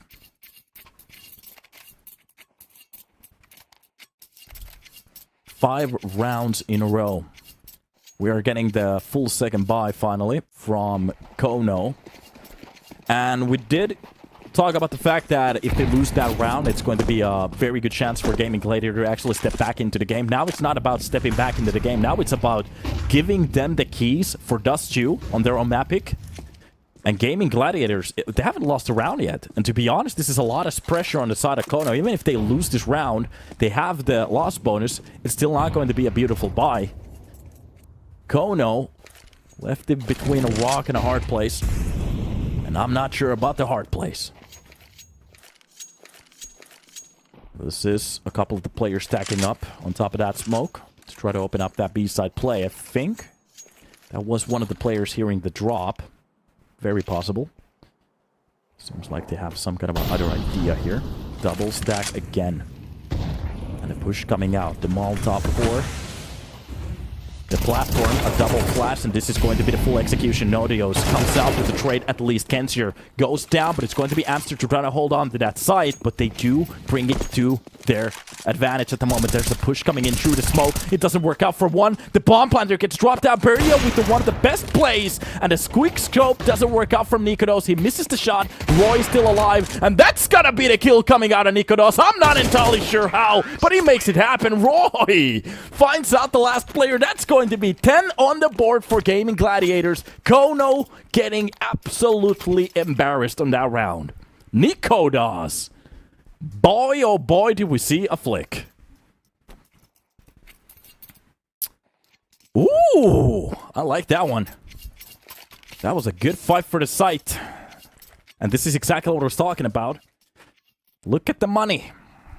Look at the money. Look at the rounds. kONO, timeout. 2 out of 4 already. And the more rounds Gaimin Gladiators actually pull out, the more stress is going to be given for the side of CTs. Because now it's not a question about winning that round. It's about finding that style. And just look at the money on the side of the Ts. They have enough for a second buy easily. No loss bonus even needed for that one. So... Castor oil up. I like it raw. So, we're getting back into the game, which means no oil. Nah, okay. Oil is cool. That was a bottle. So, another B-side attempt. It's going to be the 5-7. Utilin in his hand. Amster rolled over. Not a chance. It's done. B-side lost. kONO. You can see out of the body language of this team, they don't want anything to do with that B-side anymore. That's going to be 11th round for Gaimin Gladiators. To be honest, I have to be very honest here. I was surprised to actually see this fight. I was ready for this one. I was hyped. Then when I saw the first early rounds, I was actually getting a little bit sad for Gaimin Gladiators, if you understand what I'm talking about. But at the moment, we're seeing a very strong T-side. If this roster fixes their CT side on this current map, oh boy.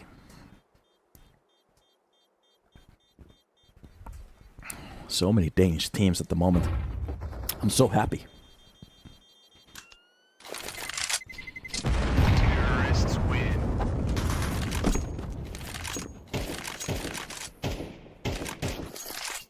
Here we go.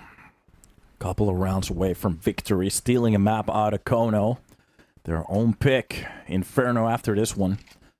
kONO, they have something to say on Inferno. Let me actually check out that score, because they did have okay numbers even on that map. Yeah, it's 54% win rate on Inferno, so a little bit more over the half of the games that won over there. 13 maps played, so I'd say 7 maps win, 6 loss.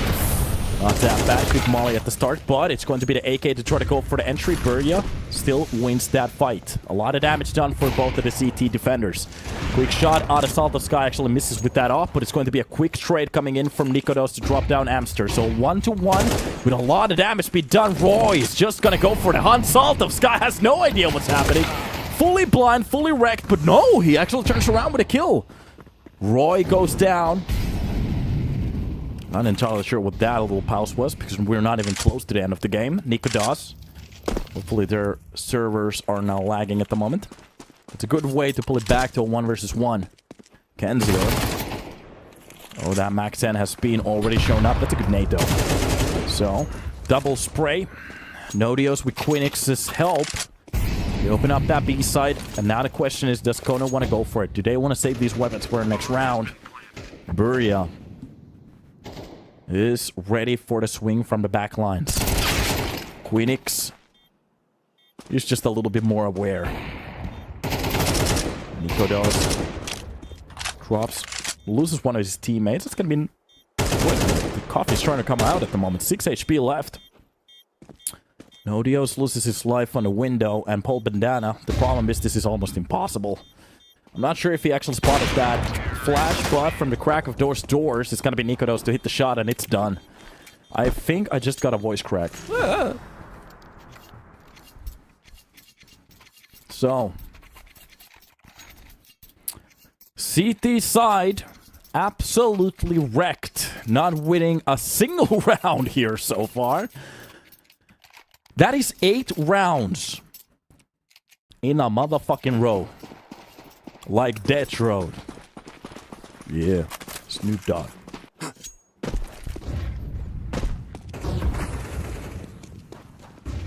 So, long fights coming out in about a second. If they want to hold on to that A side, they have to be a little bit careful here. kONO can't buy because they had the loss bonus. They haven't won a round, so $3,400 every single round.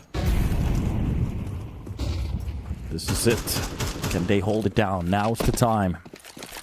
8 rounds on the T side. After that, nothing. This is Roy getting a little bit closer towards that cross. He's very close to this push right now. Nobody's even gonna use that nade to open up the smoke. Roy, like an agent. Oh my god. It's like the Cold War all over again. That's gonna be Salt of Sky, at least with a kill onto Roy. He does spot the player. That's gonna be nikoDoS. The next player getting a little bit closer towards that side. 55 seconds left on the clock. And a good catch towards the short. Just does a little bit damage. There's going to be a second freeze for some reason. And a nice catch on top of the box. nikoDoS opens up the side. That's going to be the kill coming out of nikoDoS. And that is the A side open. kONO's players left in a little bit of an awkward spot. Long duel coming in at about a second. He's flirting with the idea. He doesn't want to go for the peak. nikoDoS drops down Kenzier. And this is going all tits up at the moment. kONO. They're all mapping, not really giving them anything. Close angle. And that's a shot down. Gets a little bit close there at the end, but I have to say, if we didn't see the CT side, I would say that this was an entirely a walkover of a game, but kONO! I actually set this to Gaming Gladiators just a little bit earlier on. You have to fix your CT side, then Dust 2 is going to be a map for you. kONO, work on your CT side, because I'm not entirely sure what that was. We're going to take a little bit of a break, hop back into the second map, which will be on Inferno. So, boys, see you there.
Inferno, Gaming Gladiators, oh Mapic, and this means that we are about to get a banger of a series, at least over here. We already saw an Inferno, which is kind of rare to actually see two of them in a row.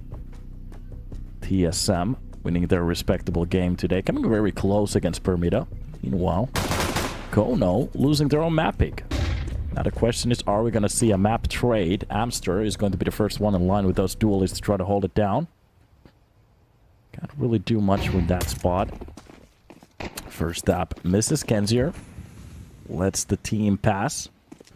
And that is going to be a long push towards the CT. This is going to be a flank towards that B side, leaving a lurker towards the apps. Good catch.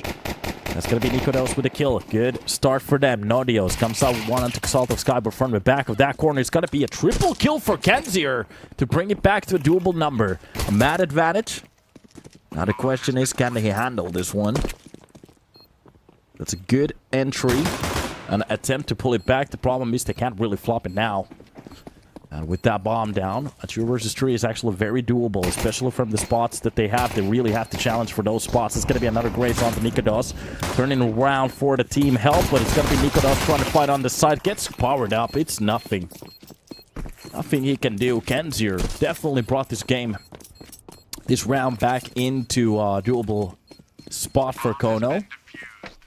And Gaming Gladiators, they did actually play pretty well. They weren't just ready for a player to be inside that smoke. A little bit of a power play there.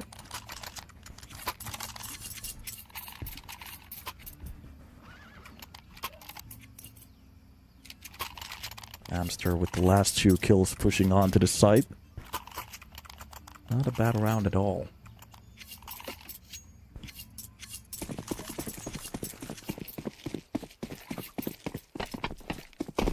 There we go. That's gonna be the drop utility for his teammate.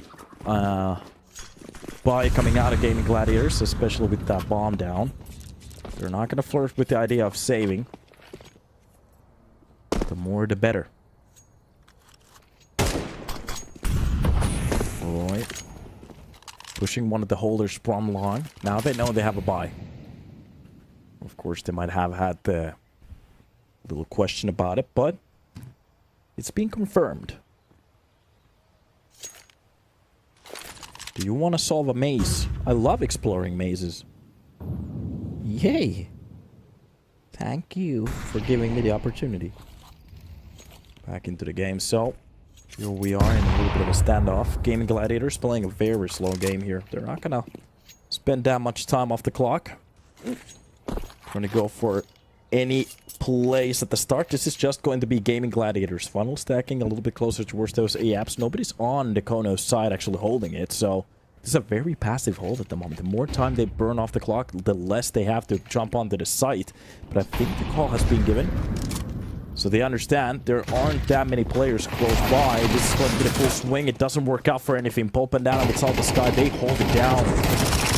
A couple of good kills, and this seems to be one of the best rookie rounds in a while. But Roy actually comes out with a triple to hold it back. How is this even possible? That Molotov might be enough to hold down the spray, but nikodos goes for one of the craziest picks with that scout to bring it back to a 1 versus 2. He's not ready for the player to be at long. With that bomb left in a little bit of an awkward spot, Roy actually gets hit, and he's still alive. That bomb plant is going to go down. Buria.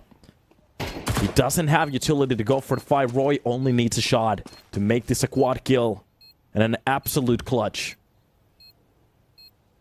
kONO. One of the best looking starts have been converted into a 1 versus 1. And Buria, now it's not about the HP, it's about the read. Where is Roy holding this from? Is he going to be pushing him from short? That's going to be the first tap on the board. And oh, Roy is playing this so well. That is just a heartbreaking situation. Oh my god, I think that was the game. That was Gaming Gladiators actually bringing that to a win. Roy with an insane triple kill from short. Wick spinning everybody. Oh, that has to hurt the soul. kONO left with a bit of a question what happened on that round. How can they fumble the bag that badly? That's a very good question, John. Well, the reason is Roy went crazy. Full loco.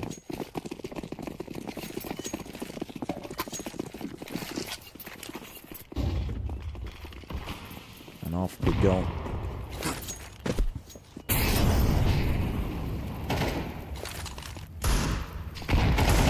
Already up. Will be the first one alive. Use a couple of utility here. Try to push out the CTs. T, sorry. Broken by kONO. They're definitely going to try this round.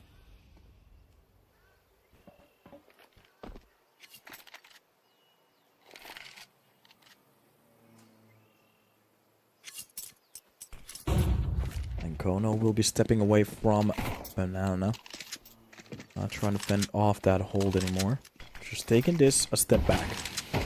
No reason to give the better positioning for the side of Gaming Gladiators, especially. Just looking at their weaponry, is definitely stacked up to the brim. They don't have all the utility. But we are going to see an attempt in about a second here. And B side seems to be the way to go. This could be a couple of the players trying to fake out whatever is going to happen on towards that A side. If they could actually get the information or the rotation back from the CT spawn, that could be amazing. Kraken, to be honest, he should be waiting for a couple of seconds more. That's going to be an amazing spot for him. Pushing a little bit closer towards that corner. Nobody's actually going to see it. The Southern Sky does get the first kill, finally. Oh my god, Gaming Gladiators, they made this way too hard for themselves. Nodios and Quinix from the lurk left alone. 15 seconds on the clock. And that is going to be kONO to pull it back. Sometimes... Oh god, what a catch from Paul Bandana. That deal. Crispy. Sometimes it's a better idea to...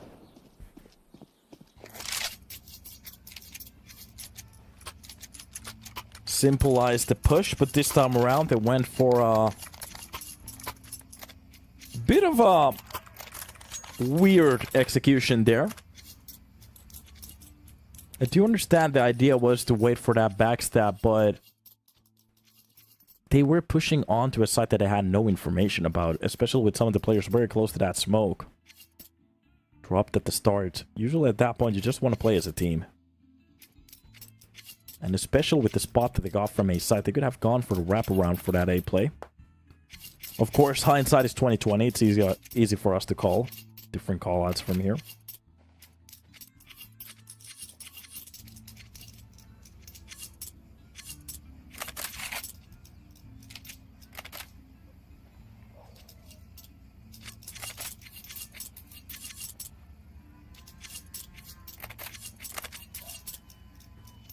What a tough pill to swallow for Gaming Gladiators.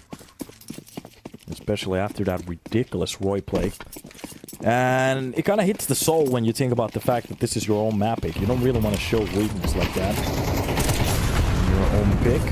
You just want to win it cleanly. I'm not entirely sure what the hell is happening at the moment. What the fuck was that? Did we see a double team kill with a suicide?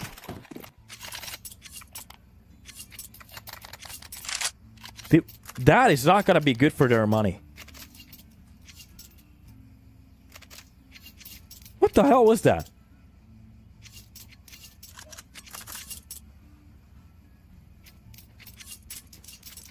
I think that was a double team kill with a suicide at the end. Okay. Like I said, that's not going to be great for their money. Queenix with 0 kills on the board at the moment. Might even be in the minus.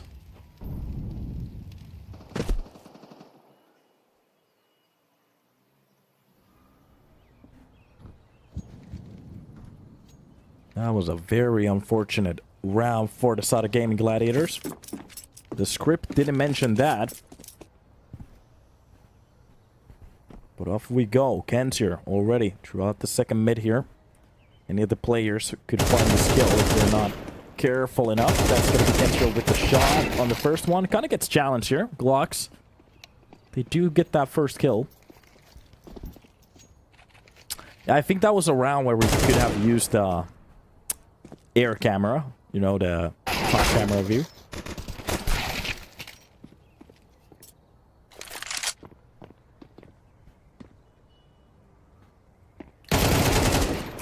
Nice catch on the second player. This is actually getting very expensive at the moment. Salt the Sky is not careful at the moment. The top of the head. Kragan is not ready for the third player to be in the apps. That is just not going to work out for him. But it doesn't matter. They do a little bit damage in that round, which is actually a very good spot to be at. Now, you don't want to show us another round like that again from Banana. This time around, it needs to get a bit cleaner in a way.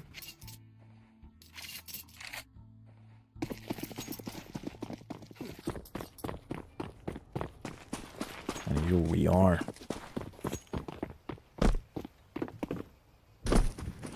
We are going to be hopping into this match right now.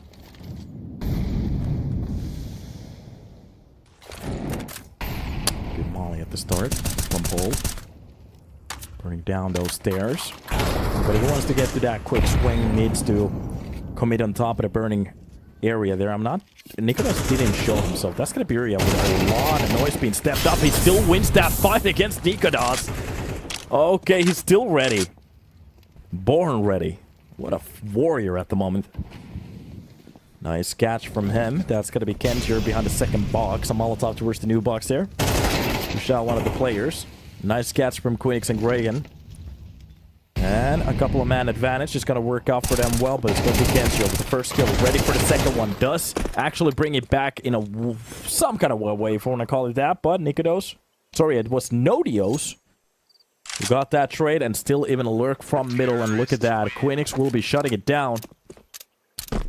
He's not even going to go for the plant anymore. Doesn't care. That was some extra money for him. A 1-to-1 on his side. If he lost that one, that was gonna be it.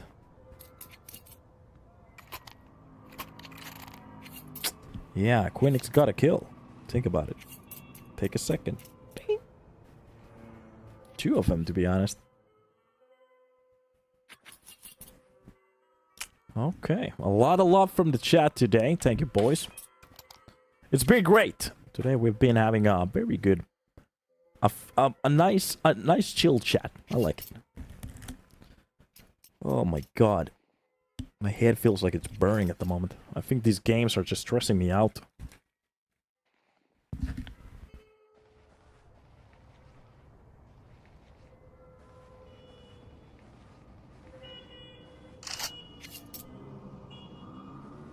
Here we go.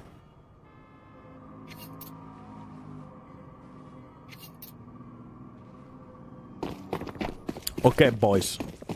Let's turn away from the naughty ideas, okay? Let's get back to that good boy chat.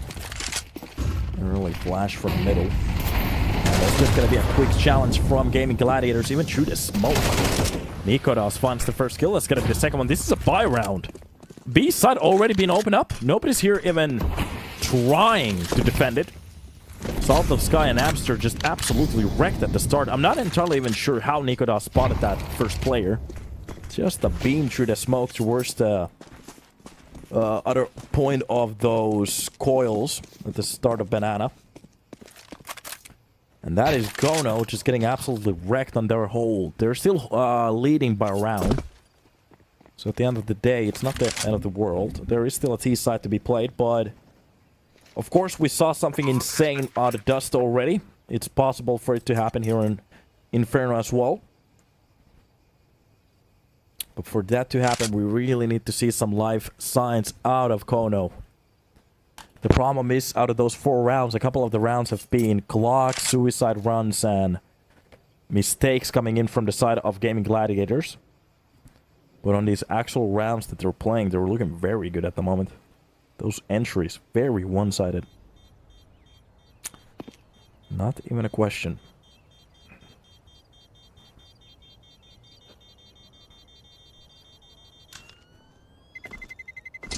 Terrorists win. For Vertigo to be a decider here as well. That's a bit of a nutty map to hop into.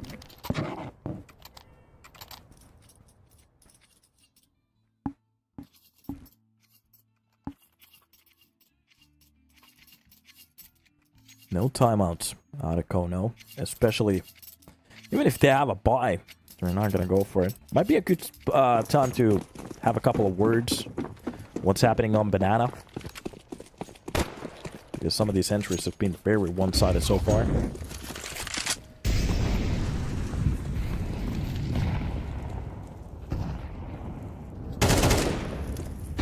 Another nice catch from nikodos. A clean one on chance. Are you kidding me? At least they have the third player on the side, but Roy will be stepping in towards middle. That's a tap from him. Kensier takes a breath. Nothing else. Just absolutely domed. And a man advantage goes for the Gaimin Gladiators team at the moment. Dane's looking exceptional on the server, but that's going to be Salt of Sky at least. But the USP drops down Queenix. But this is a tough spot to be at. Roy gets the kill onto Salt. And now the whole A side is just open. A smoke towards the long to cover it up. And this definitely is going to be a plant. Sucks to suck. Bomb has been planted. Sucks to suck.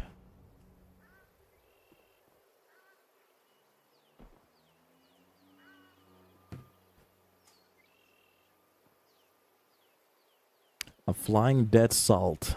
Donut you saw his body, yeah. But he got a kill with the USP before he went down, so he did his job.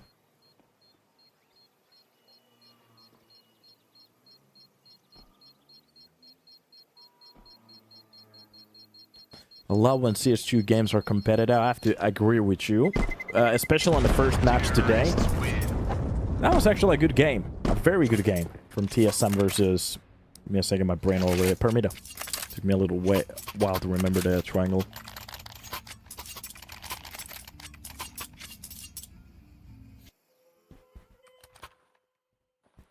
Permitta was a horrible game.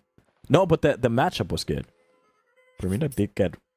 Well, they did actually show their best. Of course, TSM is supposed to be the better team in that one, but it is what it is. A nice challenge. Let's be kind.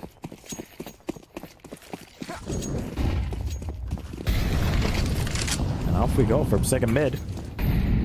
We're seeing a little bit of a challenge here. The whole second mid is burning at the moment, but it doesn't seem to be... I'll be kind, sorry, Stroke. Doesn't seem to be bothering GG at the moment. Stacking a couple of players just closer to Banana, and just looking at the spots at the moment, it doesn't seem like they really have a spearhead to any of the sites. It's a good positioning coming in from nikodos, going for the double kill. Oh my god! B side is at fault again. Gaimin Gladiators, I think that is the 4th time in a row that they've got a kill from B side for free. This time around, it's a double. That is hard to watch. We're seeing B side crumble on our in a real time at the moment. They don't even have Freiburg entering that B. It is just nikodos. I think that's the 3rd kill out of B side in 2 rounds that we have seen from him. Insane. That's a harsh spot to be at. And of course, it's going to be a call to save. That's the problem with getting those quick entries, is that usually the team just goes for the save every single time. So it kind of makes the viewing experience a little bit one-sided, but it is what it is. You can't really do much more. Oh, that's a lot of utility. 200 IQ nade. Oh, Salt of Sky is going to be molested. That's exactly what happened. It's done for him. Gaimin Gladiators with 5 on the board, 4 for the side of kONO. And they have to kind of be happy with it.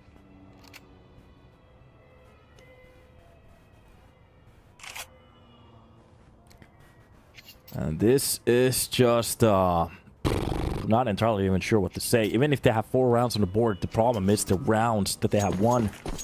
They don't really convince me.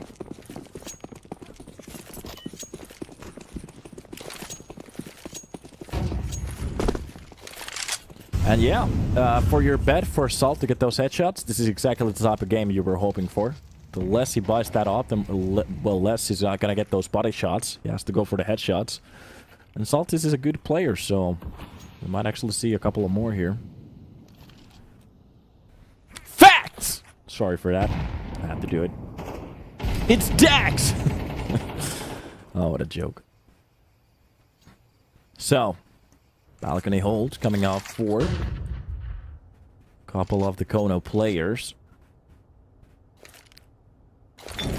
Scared the crap out of me. Yeah, well, at least you had a good poop. Bowler hold out of Roy. Anybody who wants to step into that short? They're about to have a good time. Shot all over the bed. Sounds like Kirby. Well, it is what it is. He has a major. Think about it. A setup towards the A side. Seems like they are setting up some utility here. And it's been a while I've actually seen an A side execution, so this time it's gonna be a clear one with a couple of players from the apps. Permitta has to be very careful of this one, especially through that smoke. They are going to be rotating away Nodio, so it's up the way for the side. That's going to be Salt. Dropped. And of course, looking at the weaponry that they have, it's not going to be great. Maybe the save is going to be the best way to go around, because that armor could actually amount to something. A lower dark push coming out in about a second. Hello, welcome, and how you doing? Permitta being dropped. Oh boy. Not a good time for the whole team.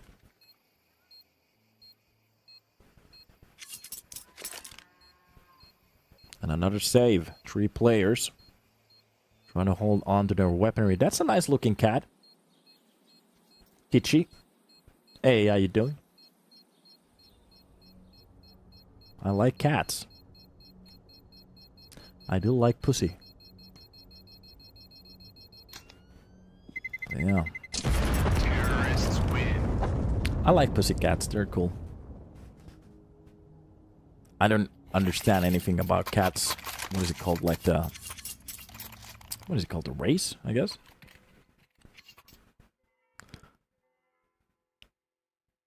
I'm just trying to play this cool. Let's see how long it takes for people to understand what I just said. I actually said that mistakenly. But it is what it is. Another round on the board and another buy after another save. And now, boy, is this getting expensive. But as long as they can buy, I guess it's okay. A double op setup when nothing else works. Well, buy more ops, I guess. The more barrels that are longer with a scope, the better you get off, I guess. Now the question is, can they actually do something with it? The problem is that gaming gladiators, the ops haven't actually been a problem so far. It's just been the fact that they get that first entry towards that B side every single time. This time around the left Amster with an op, but of course they're gonna push on towards the A side. Permitta gets that one trade. It's gonna be Kensier to go down.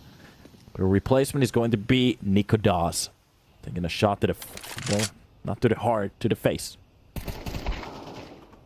That is going to be Nodio's. Permitta gets absolutely wrecked. That's going to be even the second kill. Oh, God. Anywhere they go, it just seems to be an easy time for them. He off that baby oil pack. Yeah, I have 1,000 packs of baby oil, I guess. Who actually needs 1,000 packs of baby oil? For what?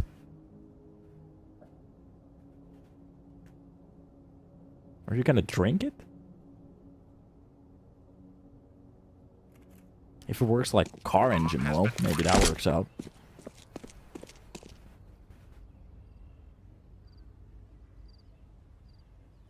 Yeah, and he had like 700 dildos or something like that. Like, what the fuck are you doing? Okay.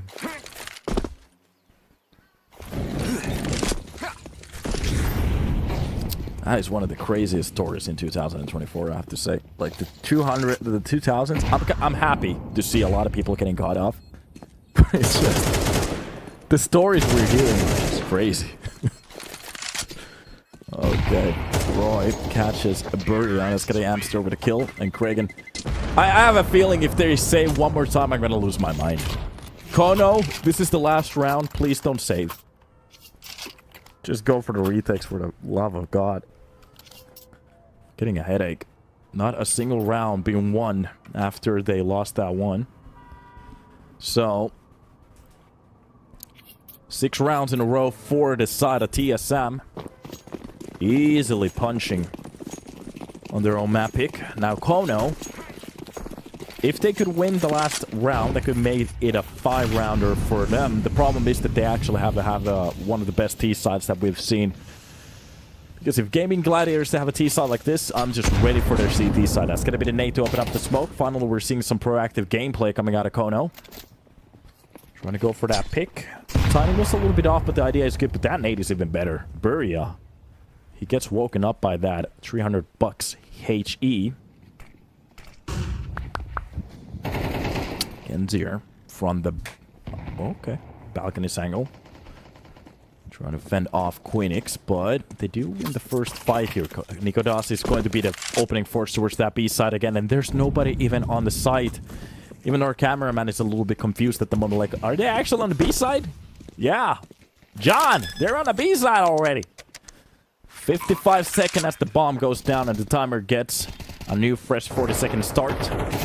And that is going to be Genzir from Banana actually finding the first kill on the Kragan, close to Kerrigan. Meanwhile, the rest of the 2 players trying to fend this off against 4. They need to get that first kill to make it a 2 versus 3. Then it's actually doable. That's going to be the nade. Beautiful kill coming out of Nautilus. Is this going to actually happen? Some of the players are very low on HP. Salt of Sky, if he pushes onto that fight, that's going to be the first kill on the side. Almost getting that second one. That burn pushes him into a little bit of an uncomfortable spot. But kONO, they do bring out the 5th round. Boys, we're still in the game. It's the boys being boys. 5th round. At least there's something. What's up? Well, the sky.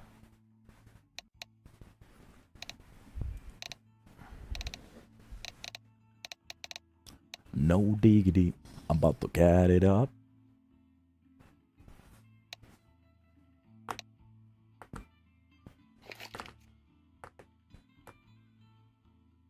Here we go. 20 seconds left. A new pistol round. They need to win that pistol. Gives them a better of a chance to start to fight for the rest of the rounds here. Paul Bandana having a little bit of a tough game. Genzir is actually 10 on the board, 10 to 7. And Salt, this could be a very good chance for him to get a couple of headshots. 88% headshot win rate at the headshot percentage at the moment, looking very good. Here we are.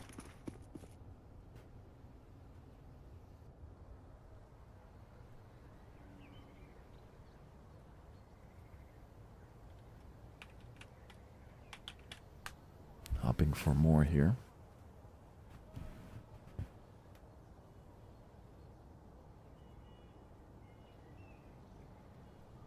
And this is going to be one of the slowest starts in a while.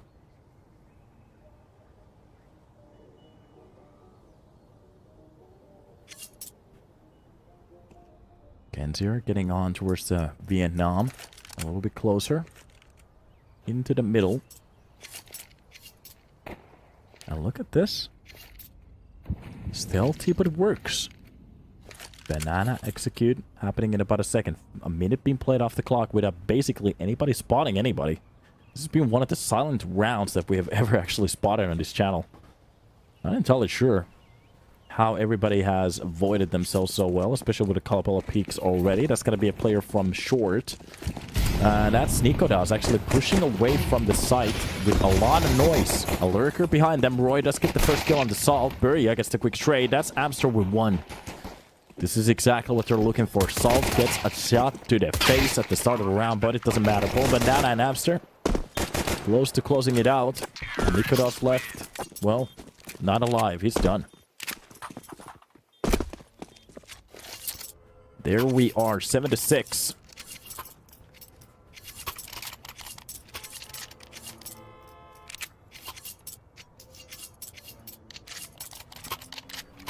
And an off start for them.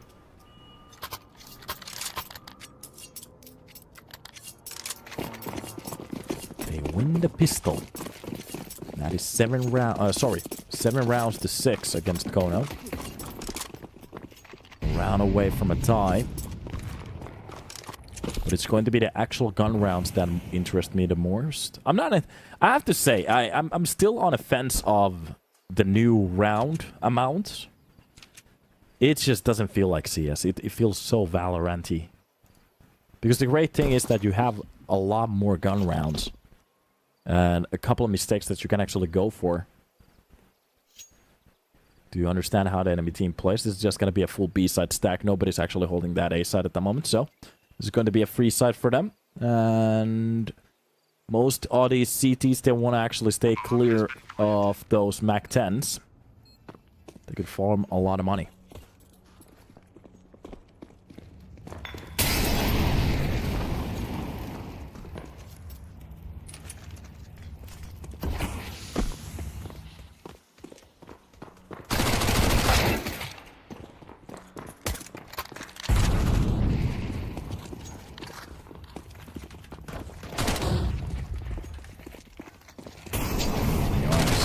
Kills at the start. Hamster. Yeah, they're hunting down these weapons well. It's gonna be 3 burns for them. So, they don't get the kills with the MAC-10 that they were hoping for.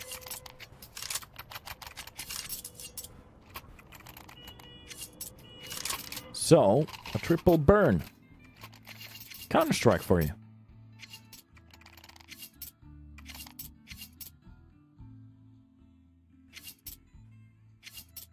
Hilarious! Very hilarious! Finally, a buy coming in for GG. Only 1 MAC-10 out of Greyhen. Meanwhile, everybody else is stacking those M4 silenced. A lot of damage being taken at the start. That's going to be Greyhen with Roy. And kind of stuffed in at the moment. But on the other side of those smokes, there's a lot of it, to be honest. This could be a lot of rotations coming in for that A-side play. I'm not entirely sure where they're getting the information at the moment. There was a little bit of a challenge from middle, but it's a basic one. A standard peek, nothing else. Seems to be getting a lot of reactions from the team. Nikodas actually enters the defense the game with the first shot here. Spots the second player towards middle. Buria really wanted to go for the quick trade. That's going to be it. What a beautiful shot coming out of Buria. Nikodas. You might be feeling that in the morning. Meanwhile, rest of the team just chilling. 1-to-1 trade. Maybe Nikodas went for a little bit too much there at the end. Usually the first kill and a little bit of a passive gameplay could be the way to go after round 1, but it is what it is.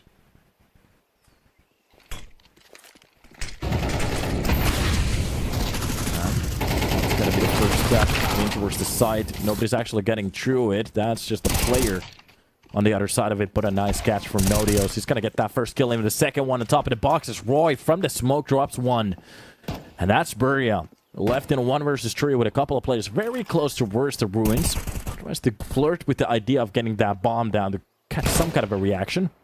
Nice catch towards the CT. That's a headshot, but the round is done. Nothing they can do anymore if they can actually drop the last player. Oh, after the time, that is going to stinge. kONO, they lose the round, plus no extra money.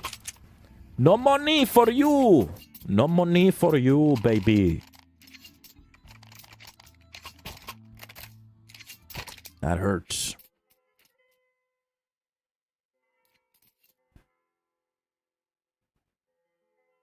Getting wrecked after a round.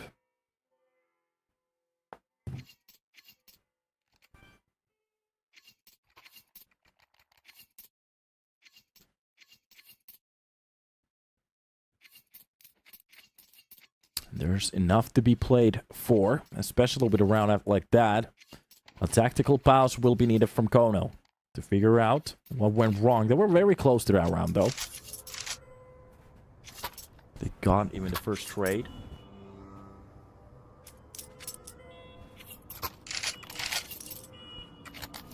It was everything after that kind of went tits up.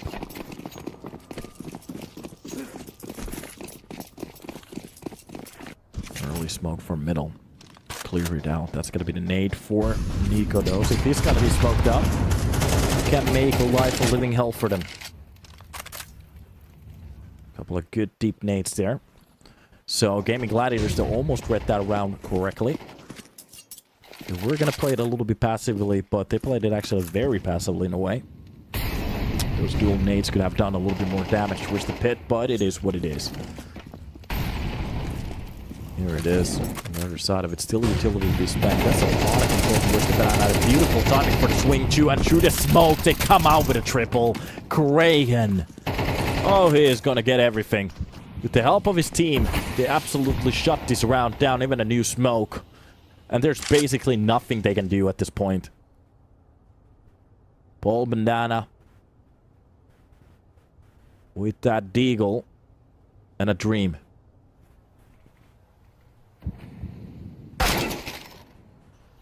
Nice catch for Burry at least, too. Tap the economy some way.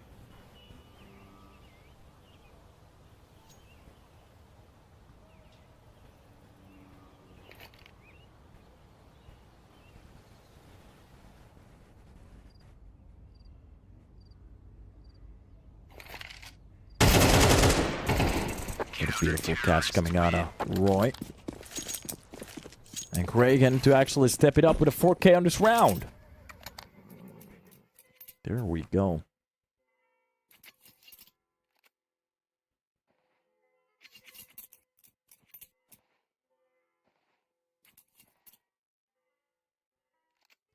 Rusticanella.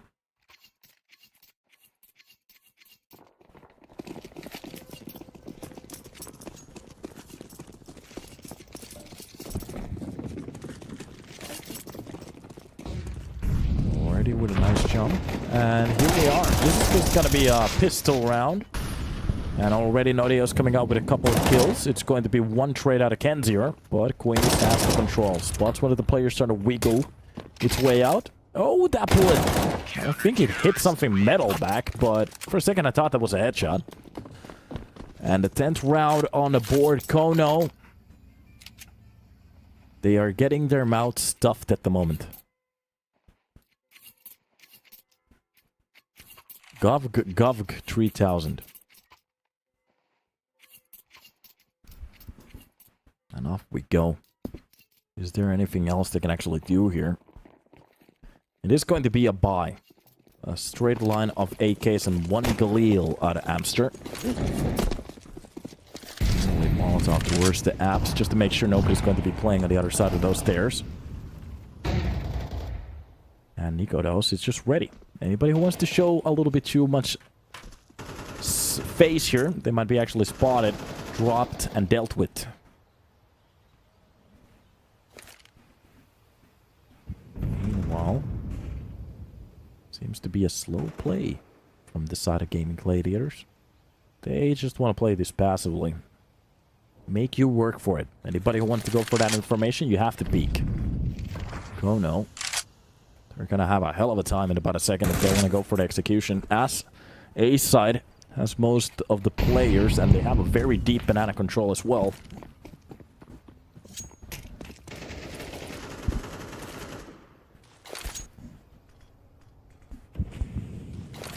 And this is it.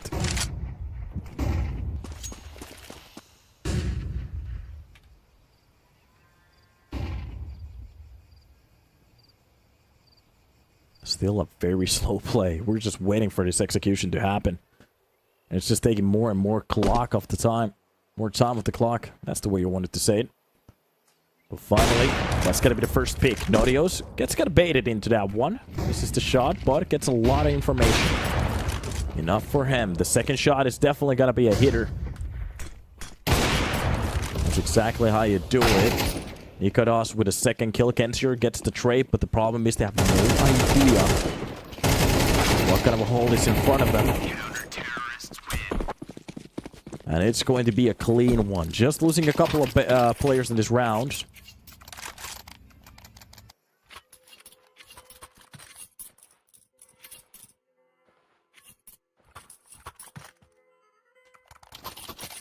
And it works out to a T.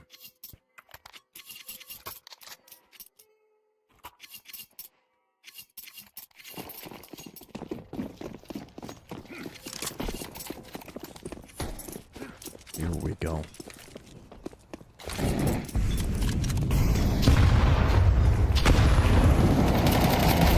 Dark will be used. And it's going to be Greyhen with the first kill onto Amster. And the CT side still showing us a live line. They're actually just winning these rounds again and again without really getting challenged. kONO. Even through the smoke, losing players at the moment. And this is just going to be a Tech 9 round, but they're just not even getting a chance to go for whatever execution they're thinking about. Gaimin Gladiators, they're coming very close to winning the map point here and the match point at the same time. Already stealing Dust Dew underneath kONO's arms.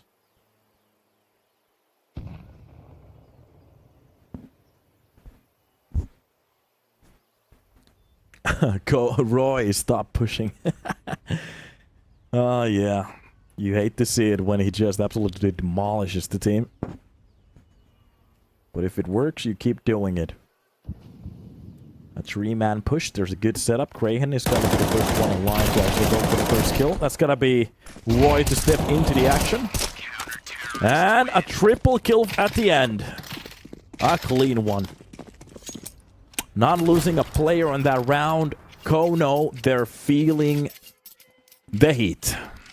That's a tough spot to be at. Forget everything else. That's a bad spot to be at. Oh, it sucks. Sucks to suck.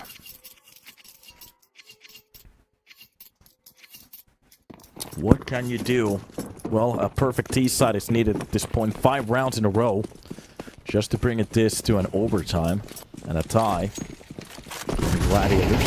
Map point with a second mid push. Of course, it's got to be perfect. That's just got to be it. Polbana finally at least gets his spray, but it's going to be Greyhen with the second kill. Actually, even challenging the smoke. Amster and Polbana, they get their respectable kills to actually bring it back to 2 versus 2, but there is still a player towards the short. Towards the second middle. It's going to be Nodios holding it with the op from short. And just a little bit discombobulated at the moment. kONO, they don't really know what to do with this round, but it seems like they are bringing this bomb just a little bit closer towards that B side. B side seems to be the way to go. Some of the players still just believing that this might be an A side play. Nodios could actually swap that weapon for a rifle if they figure it out that this is going to be a B side plan in about a second. There were some rifles in middle.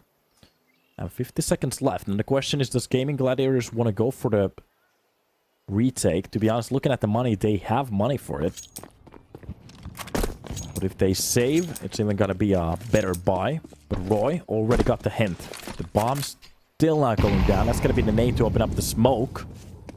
And the bomb goes down. So it's going to be Nodios to lift with a decision here. Does he want to retake with the op? He's definitely going to change that to an AK. And this is where it goes. Boys, get ready. Because this is either going to win the round and a match for Gaimin Gladiators or give kONO another chance. Already pushing in from the ruins. Roy with a big J. Getting a little bit closer to that angle. Finding out the first player. That's going to be the quick trade. And that's the both kills coming out. Roy takes care of the dark player. That's going to be Nodios with the kill on towards the generator. Or the pool, whatever you want to call it. And that's it. kONO. They fought well. The problem is not good. Well, it wasn't good enough. 13-7. I'm not sure if our producer is sleeping at the moment, but hopefully you guys had a good time. And yeah, we're done.